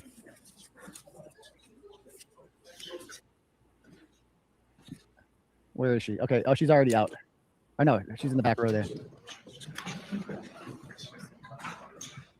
Let's see if I see her. There she goes. There she is. Right there. She's walking out. Right there. You see her head? There she is in the cardigan there. So anyway, I follow them outside of court, and let's see how it goes, shall we? Let's check out how it went with Jen McCabe outside court. Let's pull the blog up. This might be important here.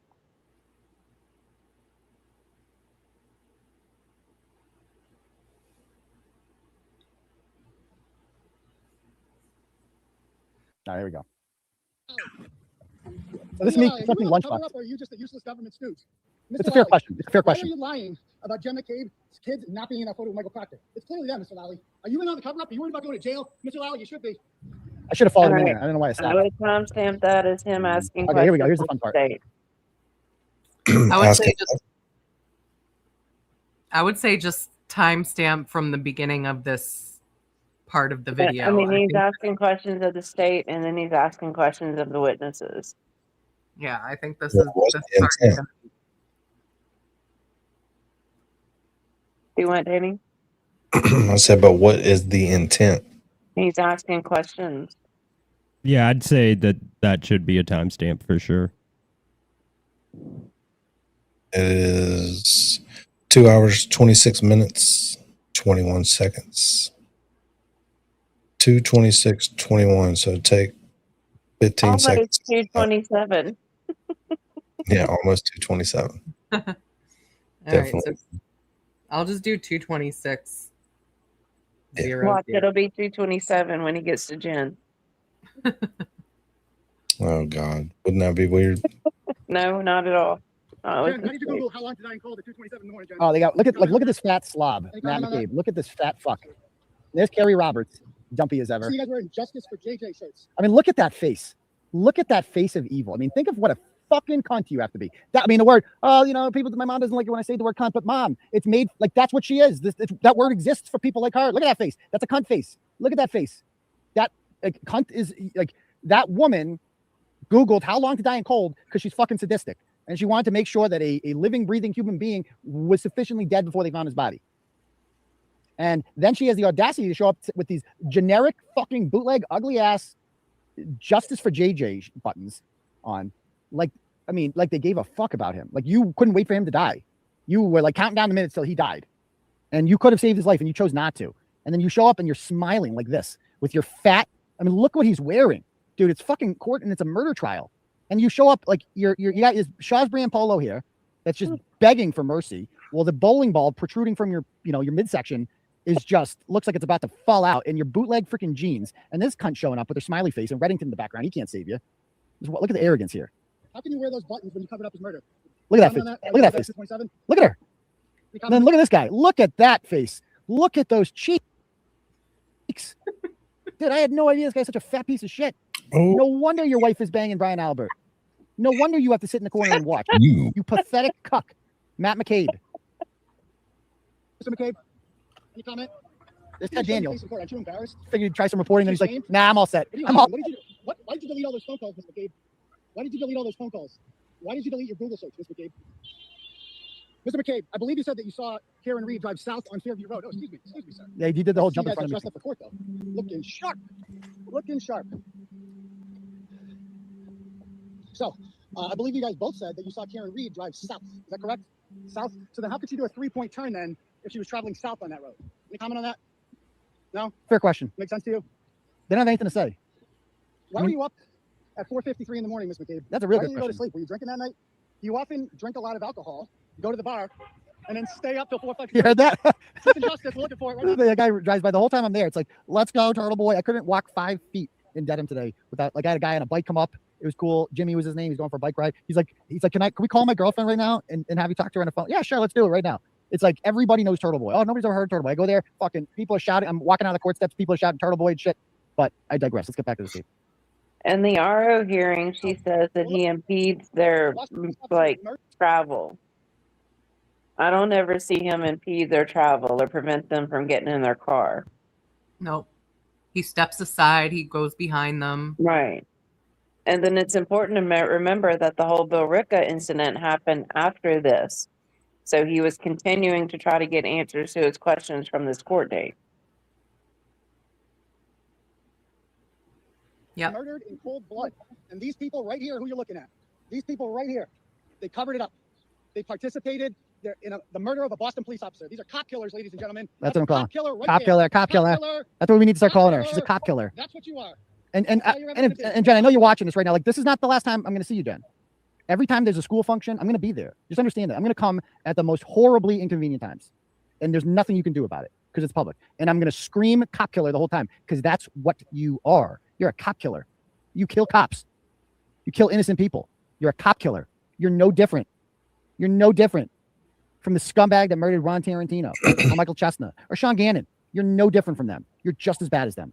Except you hide behind the thin blue line. Those people all hated police and proudly wore it. You masquerade as a police supporter, but you're not. You're a cop killer. And all the blue lights in front of your fucking house, which I'll be back. Trust me. And that's not a threat. That's investigative journalism we're doing here, folks. I think I'm going to come at the surely most all of this awkward, is one embarrassing time times. I'm going to stamp. embarrass you in front of your kids. Say it again. I said all of this should be one time stamp. It's all relevant. Everything you're saying now about going to her house and showing up at public events. Yeah, I think like from the point he leaves the courthouse. Yeah, like, where the that clip whole started thing. with Lally throughout.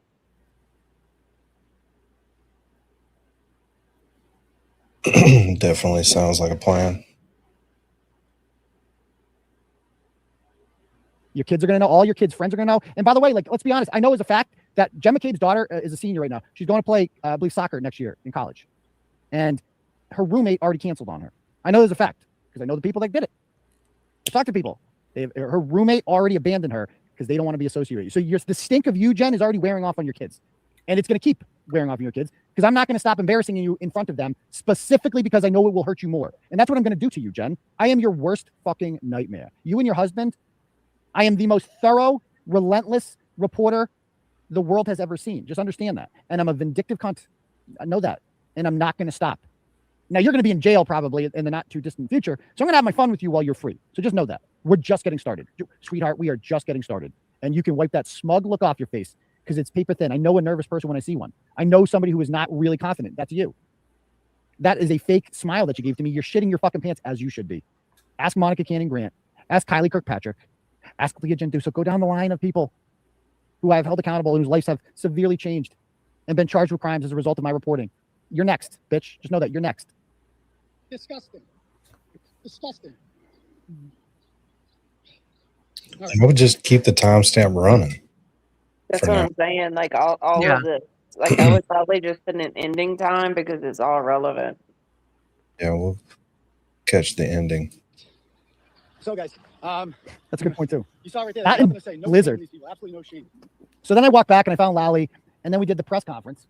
I go back there. There's a press conference going on, and I want to show you what happens at the press conference because Karen Reed speaks for the first time. This was something. And God bless Karen Reed and what she did today and the bravery that she had out there because this is a woman who you can tell wants to speak. This is an intelligent woman, a good communicator, a college professor who lectures people and probably has a lot of thoughts and cannot speak publicly. Imagine what that's like. You can't speak publicly. And finally, she speaks. Final. And this is how it goes. Why we're taking the records. Yeah, we have some suspicions. Well, certainly the Massachusetts State Police is involved. There are people that were in that house that are involved. Brian Albert is involved. Jennifer McCabe is involved. The rest of the folks that were in that house, there's some level of involvement by every one of them, every single one of them. And until we're not going to rest until we get to the bottom of exactly who's behind this approach. Because not only Karen Reed deserves this. There it is. John There it is. deserves this, and has deserved You heard this that? from moment one. Play that one more time. And that's why we're not going. Not only Karen Reed deserves this. John O'Keefe. John O'Keefe. The first words that Cameron Reed says as a criminal defendant since this whole thing has started on her own is John O'Keefe. And that says a lot about her because, she jumped in. She goes, this is not, he's like, yeah, this is about justice for Karen Reed. But also she goes, John O'Keefe. And she makes a great point here. And I think she did a great job talking here. I bet you they try to gag her after this. I bet you Lally will file for a gag order. I'm telling you that's coming next. They're going to try to gag this woman and prevent her from speaking because she spoke here. Listen to this. Deserves this, and has deserved this from moment one. And that's why we're not going to rest. No, the court obviously ruled in our favor as well. She should have on the dog record information. The process now is that the court actually sends the summons to the record holders. We're waiting for that to happen. As soon as the court sends that summons, then we will get the record. You know what the dog is? We don't yet. That's why we're seeking the records. Yeah, we have some suspicions. We got something you want to say? No, Karen's not going to talk right now. So look at this. He goes, Karen, do you have something you want to say? He goes, Karen. He goes, no. Karen's not going to talk right now. And then she talks. She just said something. I think she might have something she wants to say. She said it feels we're the only ones fighting for the truth of what happened to John O'Keefe. And me and my family and my attorneys and my team have marshaled every resource to get to the truth. Just feels like no one else wants it. Just because you didn't do it. Look at that. Look at that face. Look at that face. First of all, I love that response is that we are the only ones who care about John O'Keefe in this. We're the only ones looking out for him. We're being blamed for it, but we're the only ones who care. Literally, we're the only ones searching for justice. All this work that Alan Jackson is doing and David Yannetti has done into the cell phone data about this and proving who killed it. This is literally the police's job. They haven't done any of this. The fake state police detective, Michael Proctor and Nicholas Guarino, they're a fucking disgrace. They should hand in their badges and go fucking step into the bowling alley somewhere. They are unworthy of being Massachusetts state troopers. But they got vaccinated, though. I just want to pass that along. That fucking pieces of shit like them got to keep their job. But heroic, great, respectful troopers like Samantha Sela, they got fired for not getting the jab. They got fired for not getting a job. But these pieces of shit are vaccinated, so they're cool. That's what's so fucking fucked up about this whole thing. But the guy asks her, the guy from 7 News asked her, so just to be clear, you didn't do this? And look at that face she gives her. Like, dude, are you fucking serious? She's basically like, now this is a tough look for her because she can say, like, if she says, no, I didn't do it, it's like, then it's like, you go down this whole fucking rabbit hole. Like, in hindsight, I bet she says, I wish she said right here, no, I didn't do it. But I like her answer even more because she basically says here, like, dude, we're way past I didn't do it. We're figuring out who did do it. Like, watch this. We know who did it, Steve. We know. And we know who spearheaded this cover up. You all know. Yes, we do. And no, she didn't do it. No, she didn't do it. This is an innocent woman. She didn't do it. I tried to save his life. I tried to save his life at 6 in the morning. I was covered in his blood. I was the only one trying to save his life. I tried to save his life. I was the only one who tried to save his life. Thank you for humanizing John O'Keefe, for pointing out that not only are you innocent, you also tried to save him. Well, they did nothing. They left him to die. Fuck all them. Well, you hear that? Why'd you admit to it? There he is. There he is. So this is Carl Dougal, a complete piece of shit, a morally bankrupt asshole. Carl Dougal from A1 in Boston. He is a fake police detective. I hope he rots in fucking hell. He should resign immediately because he is a fucking joke and he is unworthy of being called a Boston police officer. Unworthy of it. Gotta hate him. And I'd like to point out, like, I'm just going to show you how fucking stupid this motherfucker is. Give me 1 sec to pull this up. A couple screenshots here. So this is where this guy gets his news from. I want to show you where he gets his news from.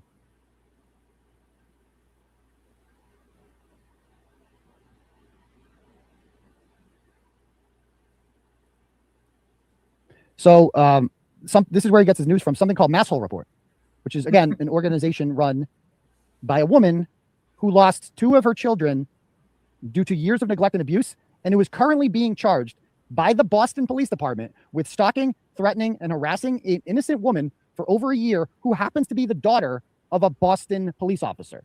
That's who you're siding with, you fucking fake Boston cop, you disgusting, worthless piece of shit, Carl. You're not just retarded, you're a fucking morally bankrupt asshole. Just know that, man. Keep fucking showing up. Keep fucking showing up for court. I'll keep making you look fucking stupid now that I know what you look like, and you blocked me today like a pussy that you are. Look at this guy. Look at you guys. Thank you. Thank you. Nan. Like, what? Say it again. I said it wasn't Nan who did that tagline. It was TV. Keep showing up. She stole it, that bitch. God, nothing was original about her. Damn, she did. She lifted that right there. She was probably randomly watching. It's like, oh, I like that. I think I'm going to use it. Keep throwing up.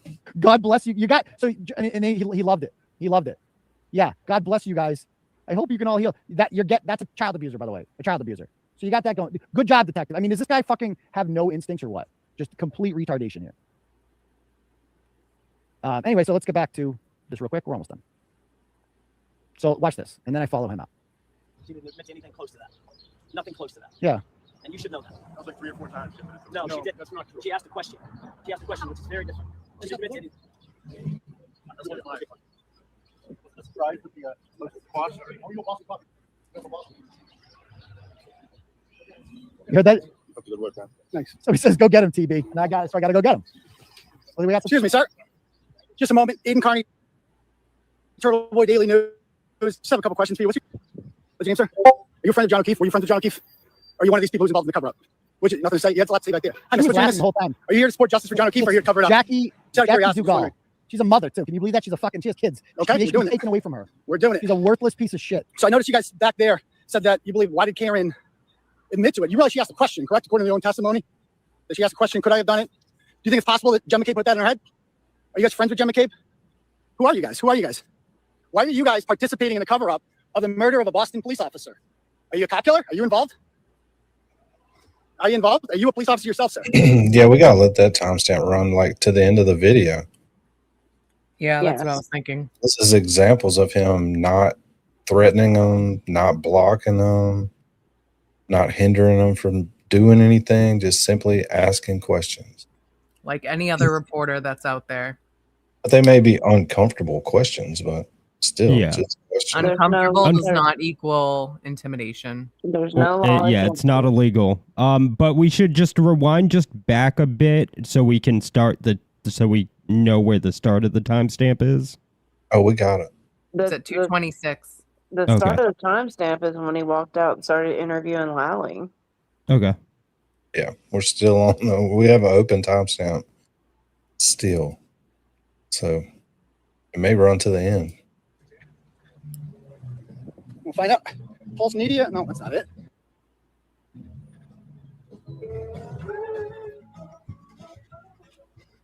Oh, is it better? Okay, so were you guys involved in covering up for John O'Keefe? Are you a Boston police officer? Who are you, sir? Who are you, miss? You had a lot to say back there. You had a lot to say Why back are they there. so quiet? They got nothing to say now. You got very little to say now, folks. Very little to say now. All of a sudden, they got shy. It's like, you know, you're back there talking all this shit. Oh, yeah. You go, what about that, Karen? Like, I mean, how stupid are you? You're in charge of, like, he's a detective. You're in charge of investigating murders, and you're just like, oh, yeah. Well, he said it one time, and actually, it kind of makes sense when you look at the fact that, oh, yeah, like, what's the first thing that happens when you Google Carl Dugal or whatever the fuck his name is? What comes up here? Let's see what comes up. Well, there he is with John, and she runs Fit Mom Boston, and he has messaged me before. He goes, hi, Mr. Woods. Been following along the last few days and wanted to talk if possible. I would like to know the truth about what happened. Whoever left him to die in front lawn in a snowstorm, he deserved a lot better than that in this. I suppose you would not get, so like, you want to know the truth. Clearly you don't. If this guy had any inclination to want to know the truth, he would ask Jen McCabe questions. Like, dude, that's a woman right there who has some, why can't she answer them? Why not? Like, okay, we can't force her to come in front of the court, but if you personally want answers from her, go get them. And if she doesn't give it to you, then you know she did it. Why would you want to associate with someone like this? Ask her what I did. I want to know answers. I want to know the truth. You don't want to know the truth. If you're doing nothing in your behavior suggests that you want to know the truth. And he's crying about the autopsy photos. Tough fucking shit. No, I would not consider taking them down because the autopsy photo says it all. Why would you want to cover that up? You can make your point without the photos. Can I? His niece and nephew could see those. Yeah, they should see those. They should see those. Their uncle was brutally murdered, and they deserve to know the truth about what happened there, and they will. And you're going to feel fucking stupid, Carl, and you should be fired. But you're probably vaccinated, right? So the Michelle Wu likes you. So there, you got that going for you. And then he's like, incredibly poor taste on your part. Do you care about the case and justice? I do. You don't. I want the truth. John's family wants the truth. I know you won't reveal sources, but it feels like more and more like your sources are Alan Jackson and Yannetti on Reed's behalf. My sources are the public court filings. That's my sources. Who would wait 13 months with this info and then decide, you know what? I'm going to tell the truth now. And Turtleboy is just a guy. I'll tell it like, what? You're a detective and this is your thought process? That's scary. Again, a car going 5 miles an hour ain't going to do that. Yeah, like that. How does grass do that to the back of his head? Can anyone explain how grass does that? Or was he bent over and the bumper hit him? And why is the arm like that? Okay. You may be right about who is responsible. I don't know. They all, like Paul did the same shit. Like, I don't know. I'm just looking for the truth. Are you? You're really not. I do know that you can make your point without pictures. And I'm like, real talk. I was upset that these people killed him. And then today I go, nice to meet you. And he blocks me. As it turns out, he cost the city of Boston $12,000 in a lawsuit when he falsely arrested an innocent black man because he looked like another black man who he was trying to, who had warrants or something. So I guess they all look alike to him, I guess. That's Imagine if Carl so that's Dugal's just phone the came kind of out. instincts that this fucking dumbass has. And he's still fucking working. You know, Shane Catoni can't be a cop because she didn't get the jab. But this asshole can. This moron. All right, cool. Anyone have any questions or anything they want to talk about? Let me check the turtle chats, see if I missed I would any. say end of timestamp. Okay, cool. Again, if anyone wants to donate, they can click at the link at the top to Turtle Chat. Donate whatever money you want. I will read it out loud to the class. When you do that, okay. Or you can cash at me, $, Uncle Turtleboy. All right, any questions you guys have, fire away. If not, we'll call it a night. Was the dog vaccinated? Yeah, Carl blocked me after I sent him that today. Yeah, Carl Dugal, D-U-G-A-L. His wife's name is Jackie. Oh, yeah. They definitely have a shot. I mean, it could all end tomorrow. Don't let them win tomorrow. They're in serious. Dude, that game 6, man, if they win tomorrow, they're going to win game 6. If they win tomorrow, I think they win the series. Or at least they win game 6. I could picture them losing in 7. Like, fucking, we have this huge win and then we shit the bed. I could totally picture that happening. But I think if we win tomorrow, we will win game 6. Is Trump melting down tonight? I got to go read his truths. Is he back on Twitter? Dude, him and Elon Musk almost broke fucking Twitter today. And immediately he's getting major endorsements. I told you it's going to happen.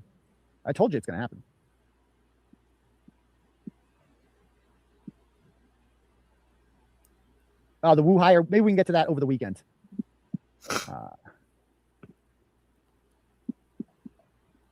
I'll be good. They're the ones who should be. You saw Jen McCabe. Does she look confident? No, that's a nervous person with a fake smile who's trying to put up a front that she's in control, and she knows that it's not now. She poked the turtle. Big mistake. Big mistake. Oh, the docket entry said the animal control records were received by the court yesterday, but they've been impounded. I have no idea. I'll have to ask around. Daniel sends $10 on Cash App, and he says, "Show my TikTok, ho." Hi, Daniel. Which remind me, he made a funny TikTok for me. I like this one. I'm gonna play this. All right, TikTok. Let me pull it up here. This is pretty good. Let me play this. Nope. Wrong thing.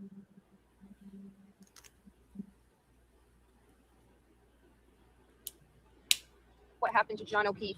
And me and my family and my attorneys and my team have marshaled every resource to get to the truth. Just feels like no one else wants it. Count, just because you didn't do it.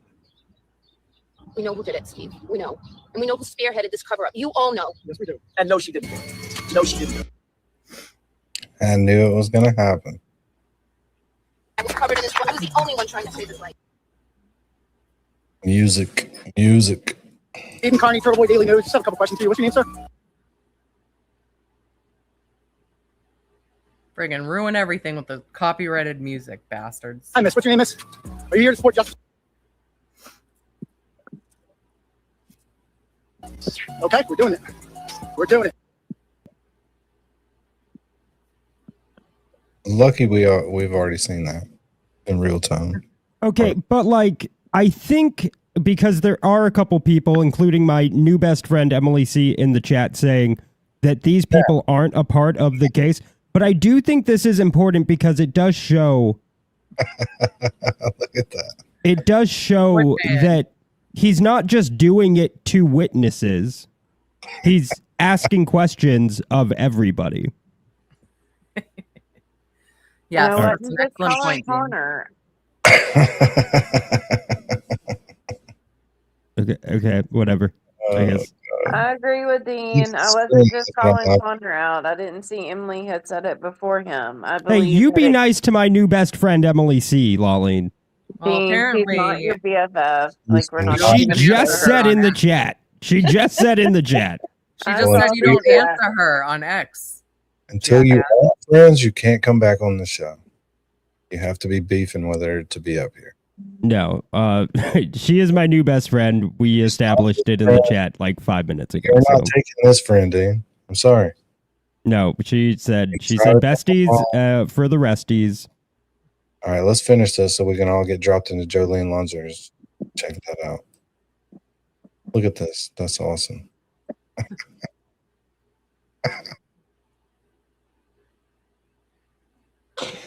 What is this, like a Minecraft version of Turtleboy? What is I this? think I can't so. tell.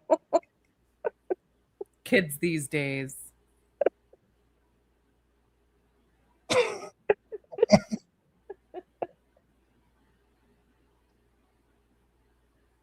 Oh my god.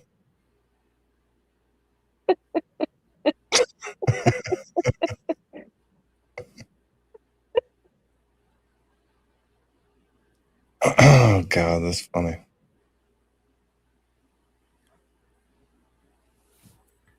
Let me check the turtle chats, make sure we don't have any. All right, cool. Yeah, a lot of people. I mean, they're just trapped. I mean, you're dressed like that for a murder case. Like, Thanks, come on. Tammy. Thanks, Tammy. All right. Do we trust the FBI to do their job? It's, yeah, I mean, yes. I do. This is a non-political thing. Did they jaywalk? They absolutely jaywalked. How is she a fitness instructor? It's called filters. Filters.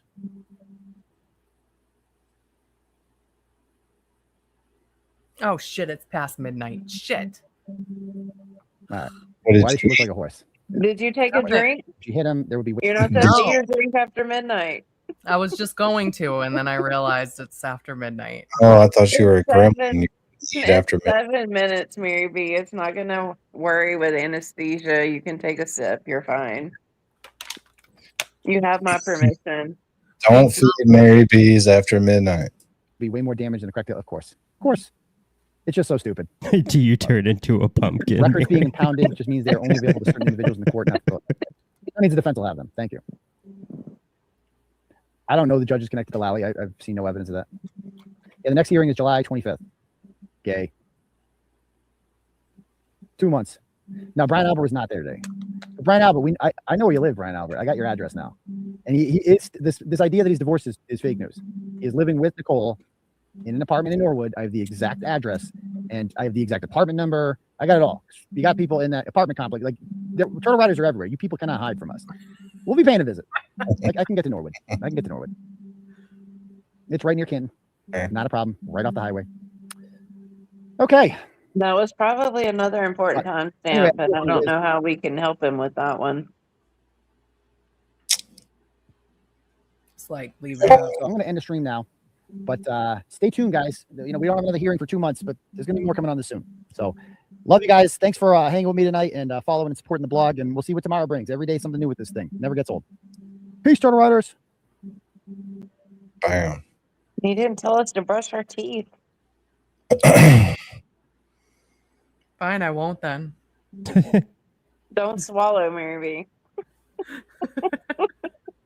All right, say goodbye to your friends. Jolene Lonzer is doing some funny shit. Yeah, I think she's ending soon, so we got to end this so we can drop. Thanks for everybody's help. Good night. Bye, everyone. We're gonna have to do a bunch more of these, people. I'm down. Okay. Yep. Good luck tomorrow, Mary V. Thank you. What do you think about this? Hey, it's Black Friday. Just want to fly. It's me, Mark. Bro, what you doing?